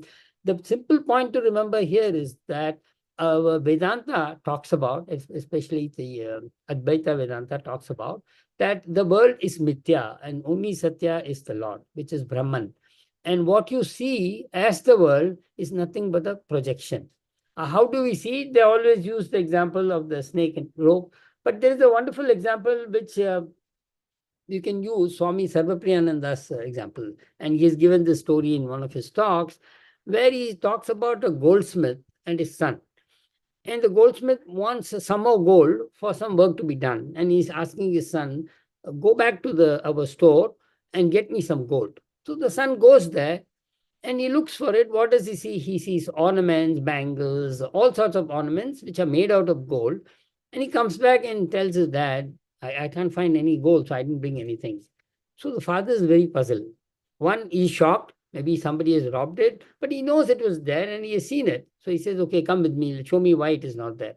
And he goes there. Then the son points out and say, okay, where do you find gold? All these things are nothing but ornaments. And then the father laughs. The goldsmith says that, son, they are gold because they have come out of gold. So the substratum is gold, and then we added our nama rupa, the name and form, and called it something else. So gold can be shaped in something else. And that's the example one uses as a parable to understand that everything we see around us, the substratum, just like gold, is Brahman.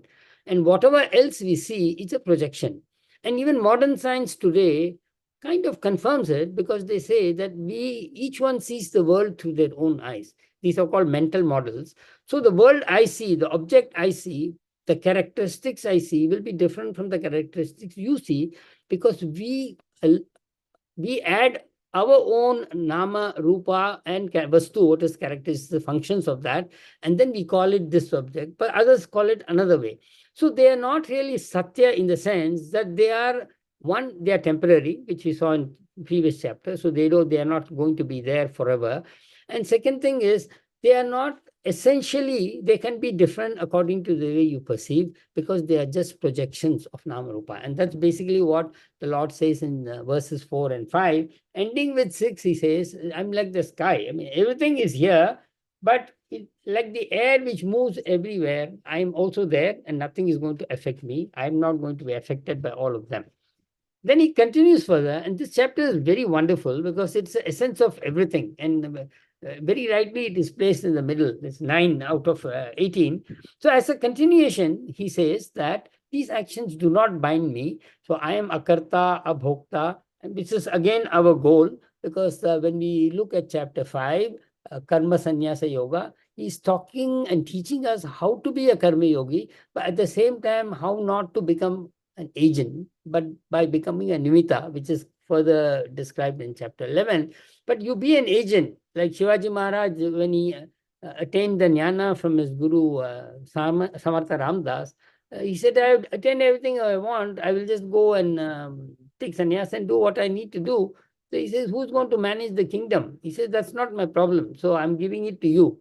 So Samartha Ramdas, his Guruji, called him and said, listen, okay, you don't want to rule, you don't want to be a ruler, no problem. You be my agent. I take full responsibility, but you rule in my name.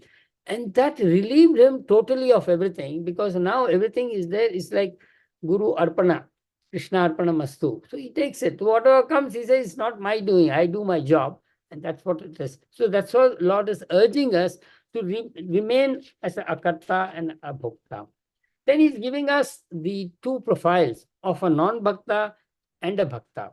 And in 9.11 he says, those fools who really do not know me, who do not know my supreme nature. Perhaps in those days when he talked about it, Krishna was taken as an ordinary cowherd. I mean, we know Shishupala, we know Duryodhana, all of them insulted Lord Krishna with so many different words, and they never saw the divinity in him.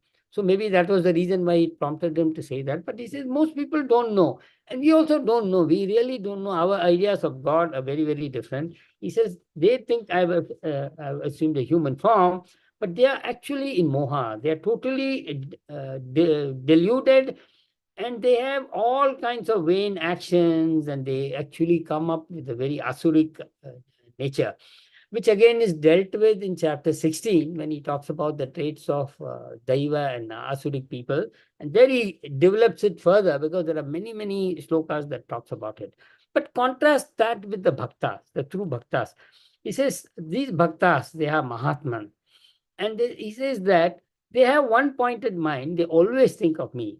And they know that I am the source of everything, and that I am Avyayam. I am always there. I am always there for them. And what do they then do? In 9.14 he says that Satatam Kirtayanto Mam Yatanscha Dhrida Vrata. They take a Dhrida Vrata, a vow which says that I will constantly think of the Lord. I will talk about the Lord. I will glorify the Lord. And I have a very steadfast mind. And constantly in my mind, I will do upasana. I will do prostrations to the Lord.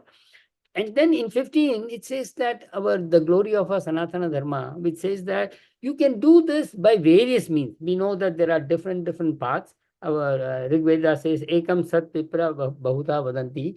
So one path, but the wise people talk about it in different ways. So different paths, whether it's Karma Yoga or Jnana Yoga, but they all lead to the same thing, that is true realization. So these are the true bhaktas as contrasted. But then go further to tell them, who is this God that we are talking about? If they say that you have to think of me, do we think of me as the Krishna or Rama, as a Murti, as in a temple, as in a Tirtha Sthana? No, he says, I am everything. 9:16, 17, 18, he says that I am the Vedic ritual, I am the sacrifice, I am the medicine, I am the mantra, various things that you can think of. He says, I'm the Lord, which means basically it's a trailer to the next chapter, which is Vibhuti Yoga, where he says, I'm already all these things. So, and he gives them a very powerful way of thinking. He says, think of me as the goal, think of me as your supporter, think of me as your sakshi, and think of me as the nidan, as a place where you can, as a refuge for you. Think of me as a suhrud, I'm your well-wisher. So if you think of me that way, then what will happen is various aspects of Lord is highlighted. So in any role that you play, the Lord is always beside you, helping you to play the role better. Now, if you want to distance yourself from the scene and watch it as a witness so that you can take a better decision, the Lord says, I'm your sakshi. If you are feeling very desperate and you want some solace, you want to turn to somebody, the Lord says, I am there, I'm your abode, I'm your refuge. Then he says, if you say, who is helping me? I need somebody with whom I can bounce my ideas off. He said, I'm your well-wisher, talk to me, I can help you out. So that way, he's giving us assurances that you think of him this way, because again, as I said, the emphasis of thinking of the Lord is all the time. But again, another caveat, in 9:20, he says that there are people who think of me, who perform all these yajnas and think of me in different ways, but they are doing it with an interested motive. Not that it is wrong, but as we have seen earlier again and again, right from 2 and in chapter 8, if you do that, the rewards that you get will be temporary. And 921 very clearly says that you have enjoyed all the celestial heavens and everything, but you have to come back to this world of mortals, because when the merits gets exhausted, your bank account is gone. And if you're just interested in the kamya karma, the rituals, this is what will happen. You will come back repeatedly again and again, and this cycle will never end. Then what do we need to do? So in 9.22, which is again a very, very powerful shloka, repeated again in Vishnu Sahasranamam, Ananya Chintayanto Mam, Ye Janah Paryupasate, Tesham Nitya Abhyuktanam, Yogakshemam Mahamyam. He says, if you think of me exclusively, then you are always with me, you are ever united with me, and I will take care of your Yogakshemam. And there are many, many stories in our scriptures which talk about it. Since in one of our satsangs we are doing Tulsi Ramayana, I thought let me use this incident from Swami Tulsidas, Goswami Tulsidas's life. So as we know, there was a turning point when his wife chided him and scolded him for being so obsessed with her. And then he turned to Lord Rama, and then he became obsessed with the Lord. And he was constantly thinking of Lord Rama all the time. And then in his house, he was rich in a way. He had lots of silver vessels, gold vessels, but he was always leaving it open for everyone. And there were a few thieves who saw it, and they decided at night to go and plunder his house. Now, Goswami Tulsidas is sleeping alongside his house, totally in blissful nidra, thinking of the Lord. But when the thieves go there, they are accosted. They see two warriors, two very young, very nice looking warriors, one dark, one lighter in complexion. They have fearful looking bows and arrows, and they seem to be guarding all the various entrances to the house. And the thieves move away. They say, let's come back after some time, go to another place and see whether we can see. Again, they see the same thing.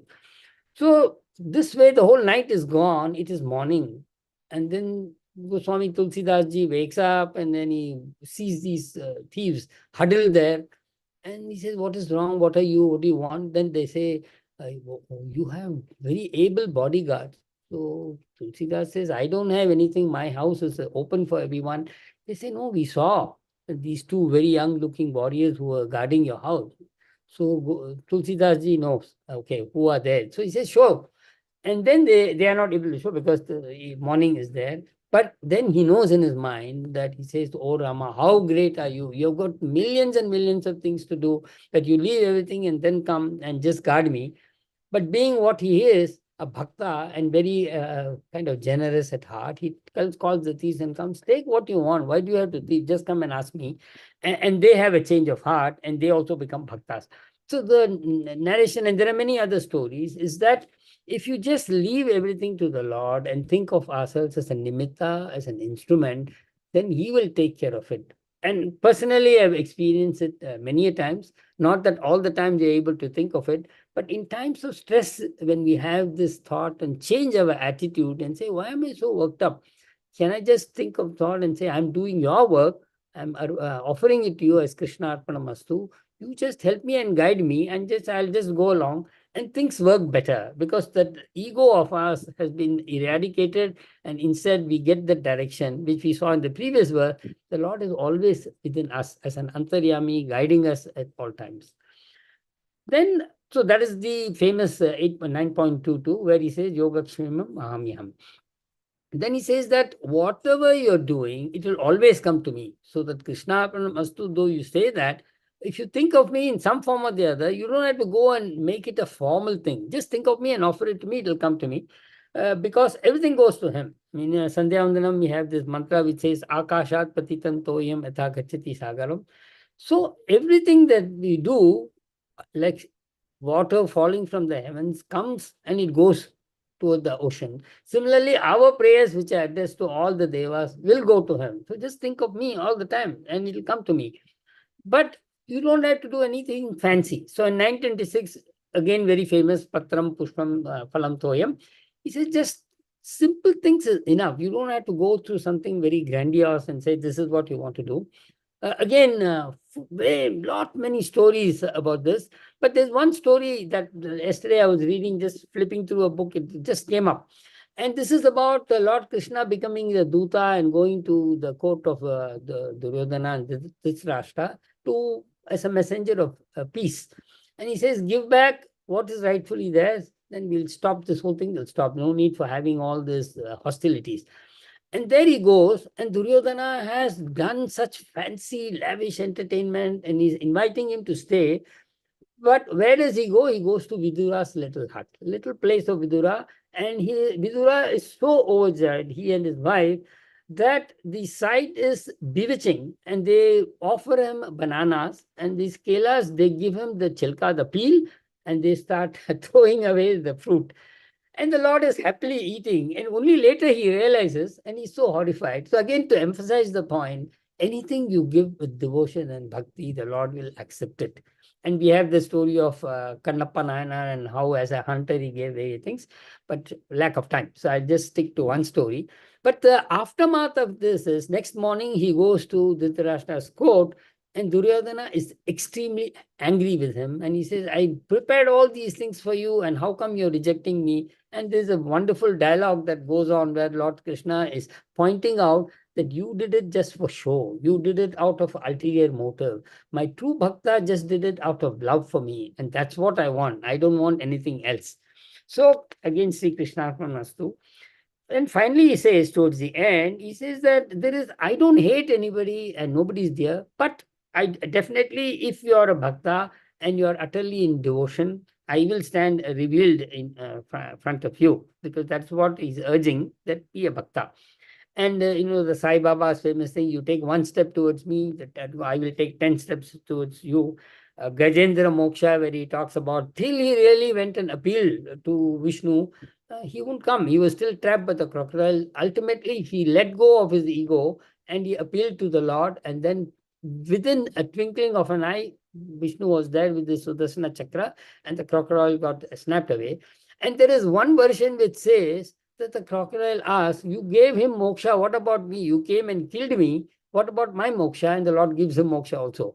So which goes on to the next verse, especially 9:30, where the Lord says that even if you're the vilest sinner, you will still come to me, but you just reform, you just need to turn over. And that's where the Ajamala story has been quoted, because after he gets this kind of punarjanam, when he sees these Vishnu Dutas and Yamadutas trying to fight, and he gets a new lease of life, then he pauses and considers and reflects, and then he has a change of heart. So he really becomes a bhakta. And the Lord gives us an assurance, because he says, Na me bhakta pranishyati. In verse 31, he says, you come to me, you will never die. And die doesn't mean the physical death. He says that you will never have this world of punarjanam and all those things.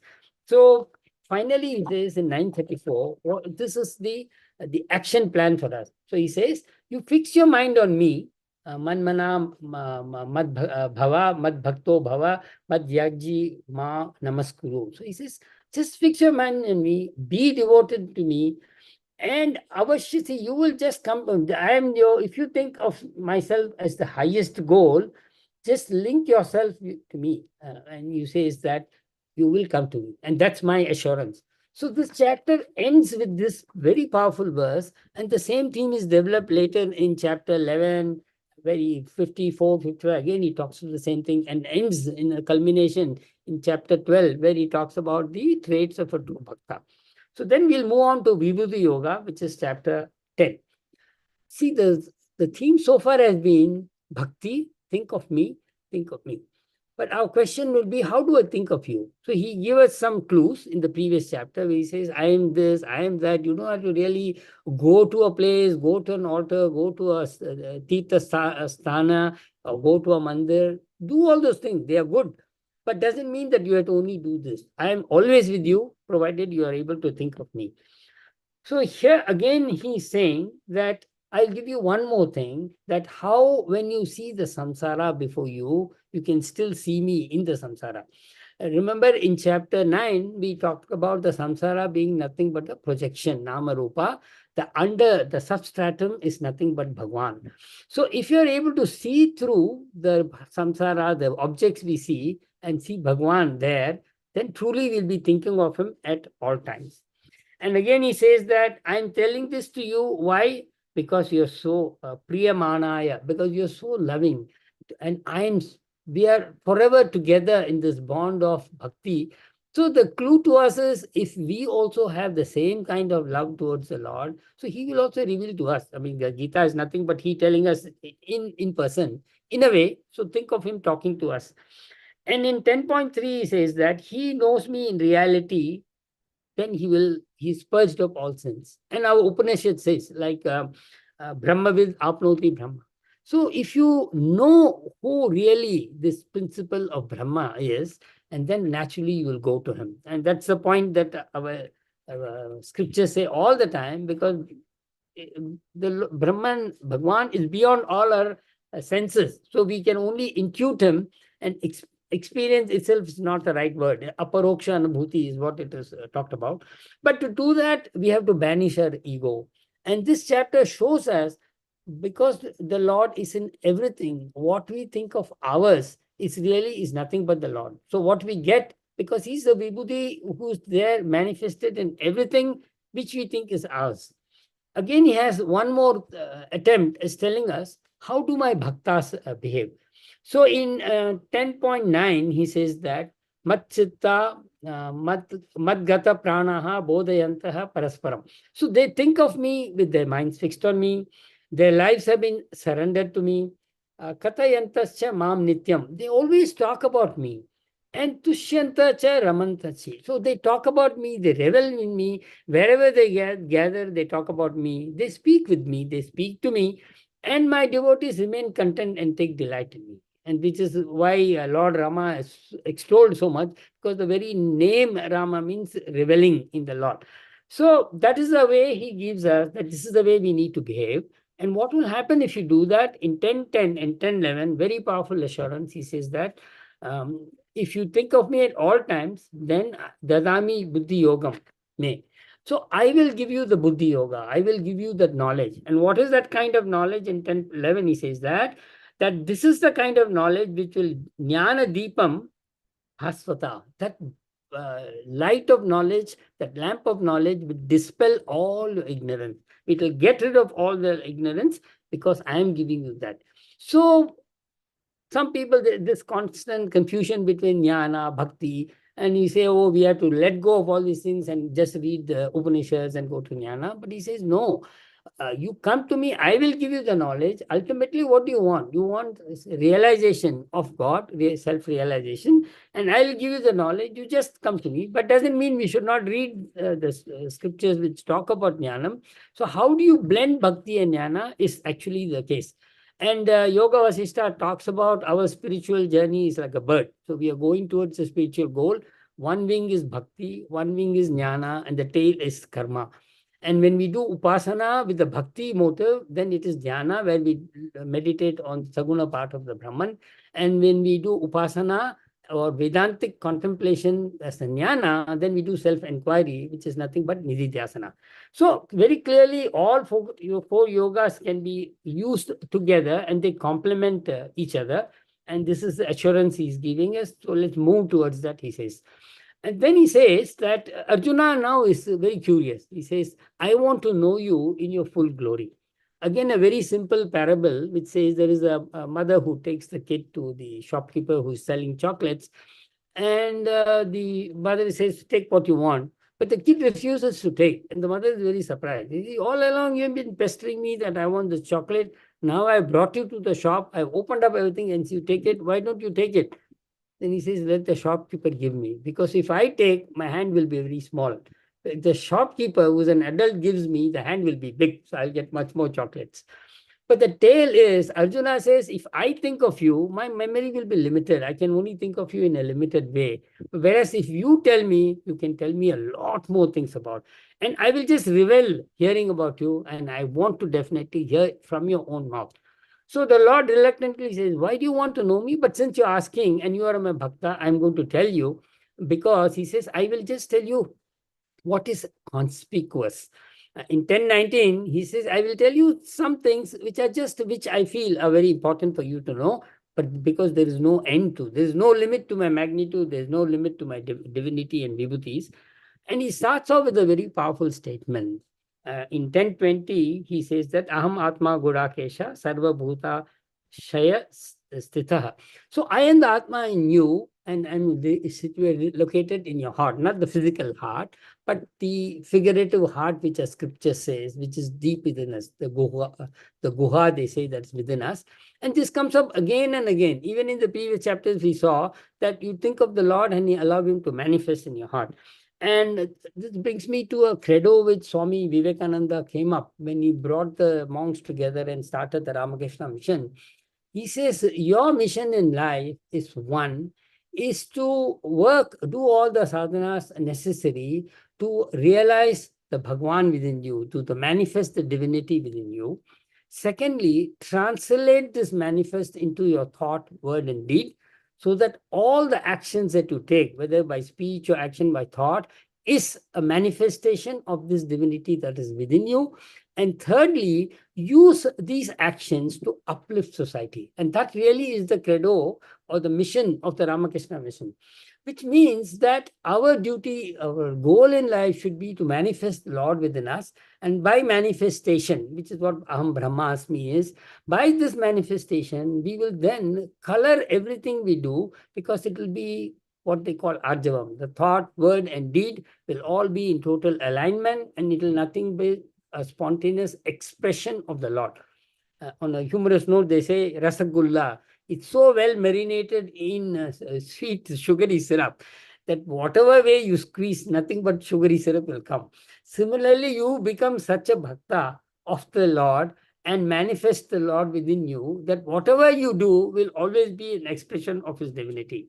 And then he goes on with that to talk about many, many different examples of his vibhutis. The whole chapter is nothing but that. And many of these you can find umpteen stories from the Puranas. I'll just touch on a few of them. He says, I am the japa. And why is japa so important? Because japa, compared to rituals, they say mantra japa is always very good. And again, it has a gradation. If you say it very loudly, it is not as powerful as if you say it just chanting, moving your lips. But if you internalize it and say mentally, it's supposed to be the most powerful. And Gayatri Japa, which he says later, among all, is again most powerful.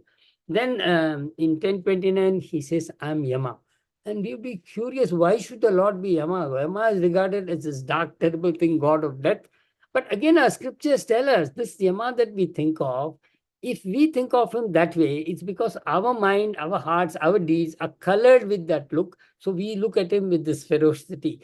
But if you look at him as a very kind person who will tell us what it is and take us to the Lord, then we remember the Nachiketa story in Kathopanishad, where he didn't find it intimidating in any way. In fact, he was even say, go and take all your chariots, don't take all your dancing maidens. I don't want any of this. So he had the gumption to be just talk to Yama, so which means he was not really scared of him.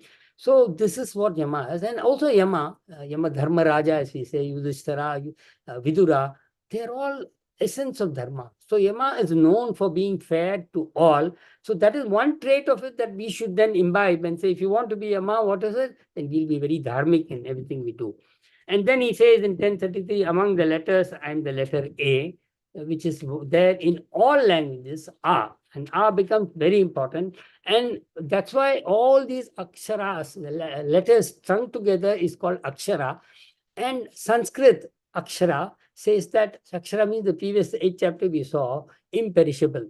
So that is what it means, because these names of Lord are imperishable. And Sanskrit, to me, Sanskrit is also imperishable. It will never go away. And there is a big book called The Wonder That is Sanskrit, and lots of things there. And I'm hoping it's going to come back again. So that's one more thing we can pick up.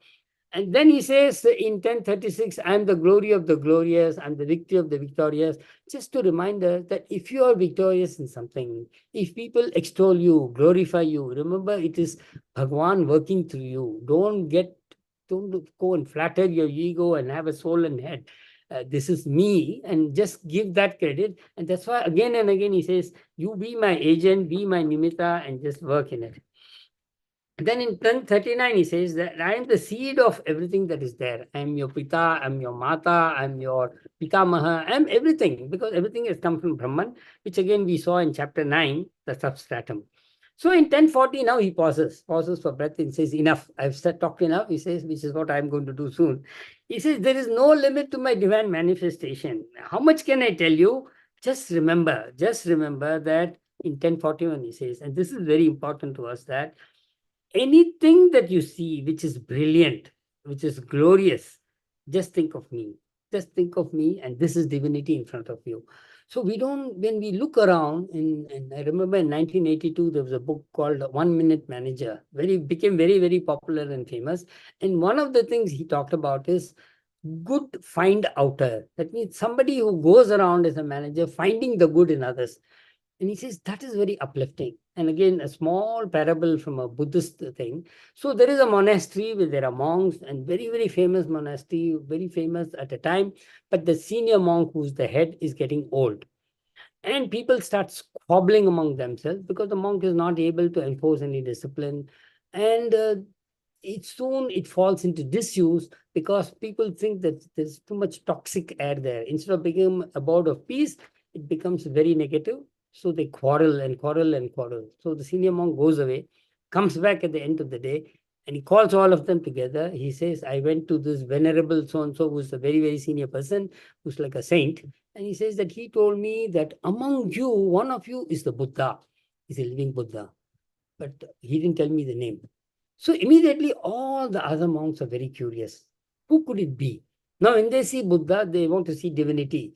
So they start looking for signs of divinity in everyone else. So imagine each one doing it and finding good in others, and that cycle continues, and automatically that becomes the way of life. And so the parable goes that the whole monastery got uplifted. It became very positive. It went back to its previous glory. So when the Lord tells us, look for this manifestation, anything that is glorious, it's nothing but me. And that's how he says, and that's what we should be looking for, and that's how I'll end this.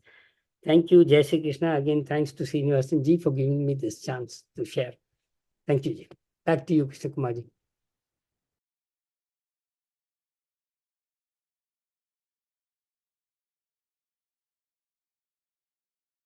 Sorry. Thank you so much, Balaji. It was a really wonderful talk, and we really touched upon, I think, almost all the important aspects of chapters 8, 9, and 10. And Balaji talked about how to remember at the time of death, how to remember the Lord, and how to think about Him always. And he also talked about the ideas of heart problem of consciousness with of Professor David Chalmers that Swami Sarvapriyananda keeps on talking about quite often. And he also talked about Karma Mukti and the path of the Vedic karmas, which actually are basically result oriented, and whereas path of bhakti, which is basically leading to the non-return or the freedom from the samsara. Then he used a very beautiful term called provocatively called as Rajavidya Rajaguhya. So very nice, very interesting usage. It's really provocative indeed. So that people really are eager to understand, to seek what is inside that. And then the story of the goldsmith, where the son confuses the names of the forms, names and forms to the content of what is really gold itself. And he really talked beautifully about the Shivaji story, where the guru, Shivaji is asked by his guru Samartha Ramdas to become the agent of the guru itself, and then act on base of that. Very apt message. What is God? And it's not limited to a temple or the ideas. Is basically the all in all. It becomes the gold, the supporter, the sakshi, the well-wisher, and everything else. So, and then the beautiful the LIC quote of Yoga Kshama Mahamiham, how Lord Rama and Lakshma actually protects the Swami Tulsi Das. And then at the time of stress, basically, you should become his agent and take out the ego. So that's a way out. And then the action plan of Manmama Bhava Bhakta, and from 922, and then he talked about become in love with the Lord. And so how to blend basically the bhakti and jnana and the various other kinds of yogas, which is very required for all the normal human beings, because we are not just jnanis or bhaktas, we are actually a combination of everything. And ultimately, he ended with the Swami Vivekananda's call to the monks about how to realize the divinity and manifest the divinity in the day-to-day actions, and basically become like a rasagulla. And the ultimate ending message was to to know that all that is bright and beautiful in everything, in everywhere, is actually due to the light of the Lord, and basically look for the Buddha in all. So that was the ending message of Balaji. Thank you so much, Balaji. So it is really wonderful. So now let us get back. So already we are getting late. So we will get back to our rest of the things. And if there is a little bit of time, we can take maybe 1 or 2 questions, because already 1:10. So let me remove all these spotlights, and then so you'll be there, right, Balaji, for the till the end? Yeah, I'll be there. Sure. I Okay, didn't great. join the beginning, but I'll be there till the end. Yeah, thank you so much. We have some more mantras. We're just closing mantras, and we have a couple of 1 or 2 announcements, and after that we will close the session. So Sri Hariji will chant the mantras. Sri Hariji.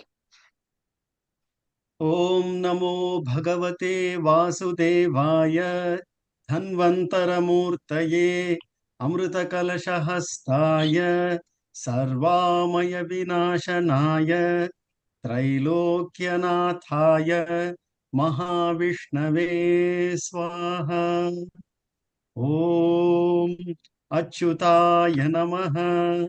ॐ अनन्ताय नमः। ॐ गोविन्दाय नमः। ॐ अच्युताय नमः। ॐ अनन्ताय नमः। ॐ गोविन्दाय नमः। ॐ अच्युताय नमः। ॐ अनन्ताय नमः। ॐ गोविन्दाय नमः। वसुदेवसुतं देवं कंसचाणूरमर्दनं देवकी परमानन्दं कृष्णौ वन्दे जगद्गुरुम्। कायेन वाचा मनसेन्द्रियैर्वा बुद्ध्यात्मना वा प्रकृते स्वभावात् करोमि यद्यत् सकलं परस्मै नारायणायेति समर्पयामि। सर्वे भवन्तु सुखिनः, सर्वे सन्तु निरामयाः, सर्वे भद्राणि पश्यन्तु, मा कश्चित् दुःखभाग् भवेत्। सर्वेषां स्वस्तिर्भवतु, सर्वेषां शान्तिर्भवतु, सर्वेषां पूर्णं भवतु, सर्वेषां मङ्गलं भवतु। लोकाः समस्ताः सुखिनो भवन्तु, लोकाः समस्ताः सुखिनो भवन्तु, लोकाः समस्ताः सुखिनो भवन्तु। ॐ पूर्णमदः पूर्णमिदं पूर्णात् पूर्णमुदच्यते पूर्णस्य पूर्णमादाय पूर्णमेवावशिष्यते। ॐ शान्ति शान्ति शान्तिः। हरिः ॐ तत्सत्। श्रीगुरुभ्यो नमः। हरिः ॐ।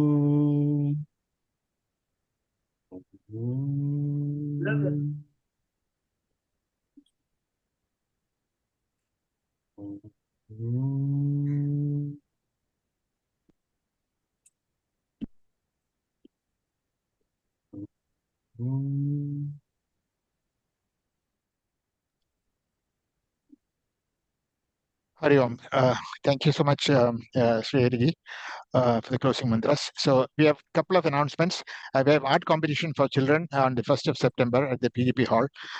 So this is for the details. You can visit at the Gita Jayanti website at gitajayanti.org.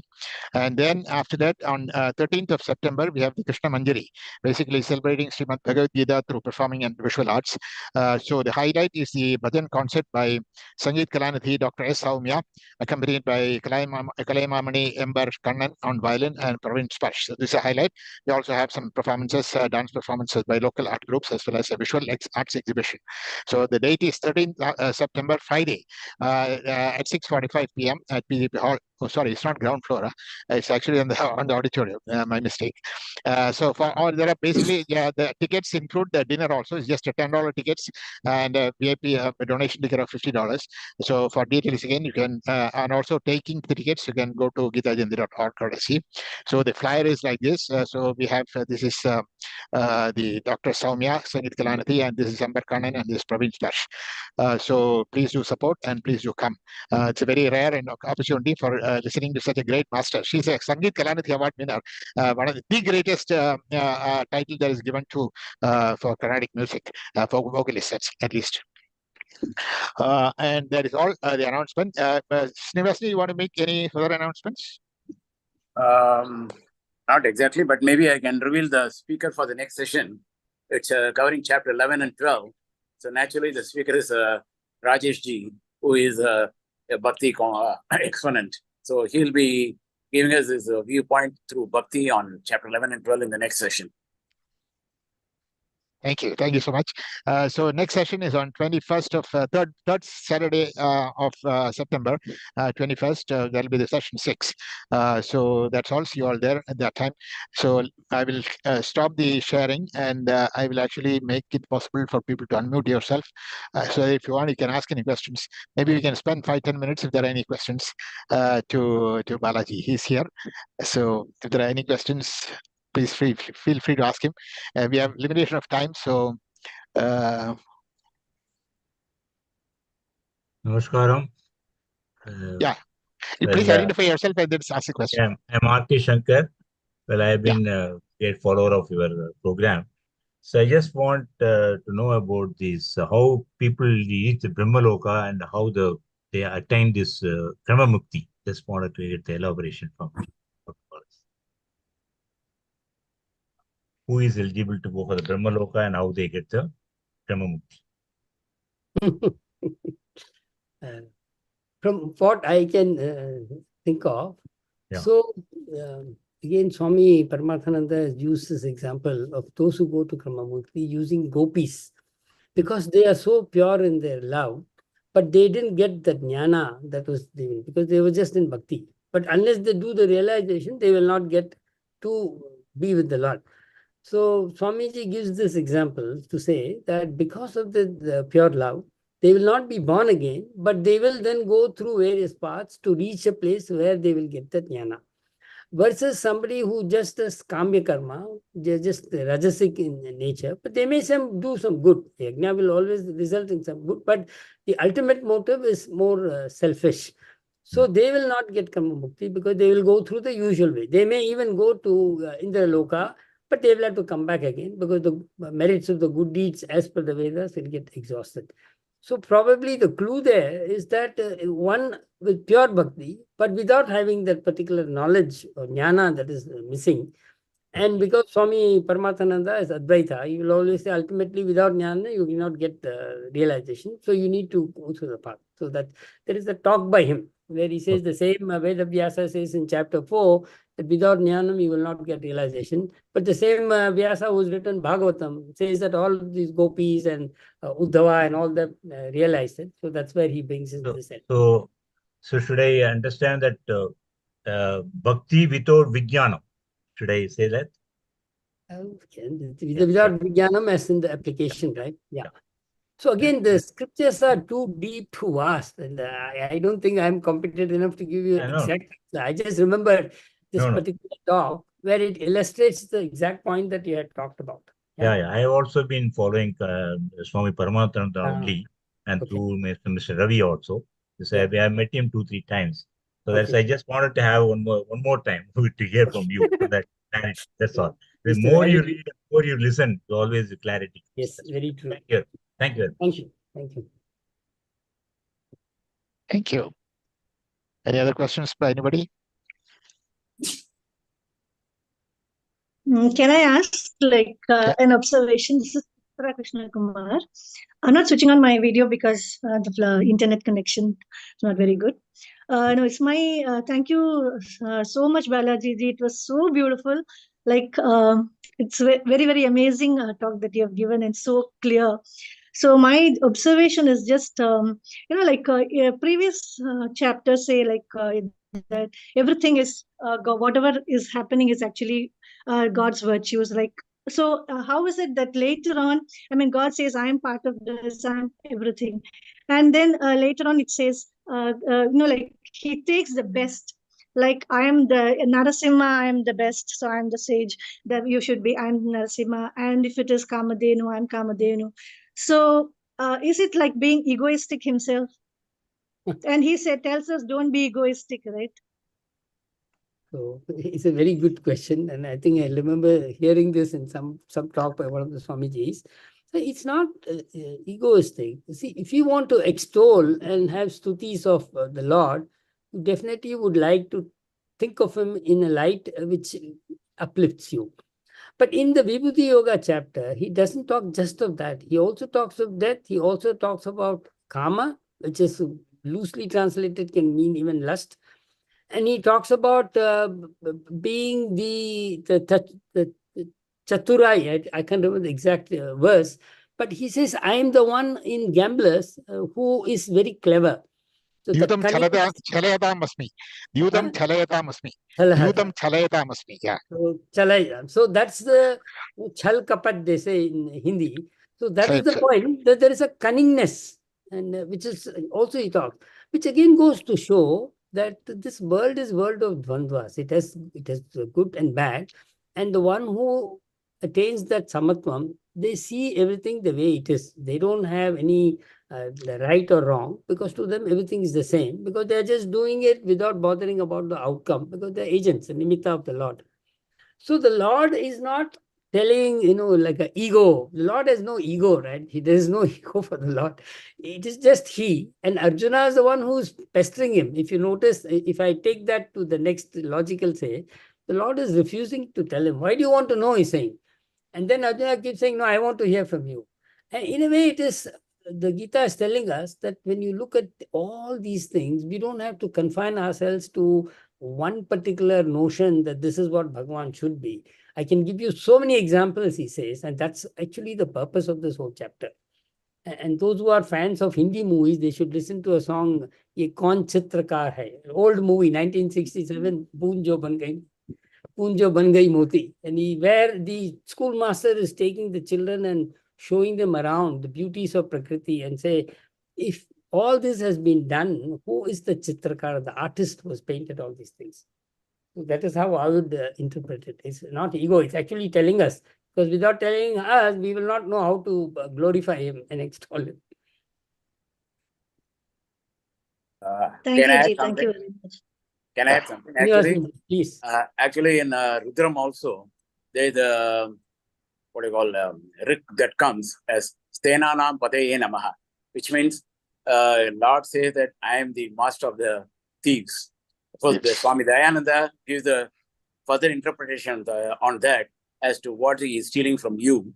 But basically, at the first reading, it says that I am even the master of the thieves. So Lord is good, the master for everything, and is beyond that. So that's why I think we have to also trying to say that we have to go beyond the likes and dislikes, the egos and all those things stuff. I mean, even the Tirukural says, Vendudal Vendama Ilanadi saying that he doesn't have a like, he doesn't have a dislike. So he is equal. So that's what he's trying to say. I'm present everywhere. Don't look at me only in something. Yeah, I think in the same Anuvakam, I think they talks about Rudra as being the thief. I think 2 or 3 places, I think, in the same Anuvakam. Rudra. Even in chapter 9, he says, no, I'm the same to all. I don't hate anyone, I don't like anyone. But if you're a bhakta, I have a fondness. That's how he says. So, thank you, Singh.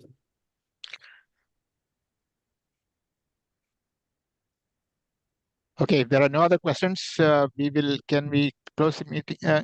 We'll close the meeting. It's already 1:25 here.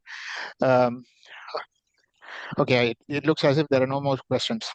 So thank you, everybody, for the participation, and especially our guest of honor for today, Subratji, and he Subraji, I think he's still here. I can see him, but he's not enabled his video. Thank you so much, Subraji, for being our main speaker. Our guest of honor, as well as our welcome address, and all the chanters and all the participants who have participated in today's session, and especially Mr. Balaji, who has given a wonderful, really wonderful talk. And his talk, these are all being live streamed onto Facebook as well as YouTube, so you can actually access this talk at any time in future by just going to the Gita Jayanti channel of the Facebook or of YouTube. So both are available at both places. So thank you again. And today is, as I said in the beginning, today is a very auspicious day, especially in the solar calendars.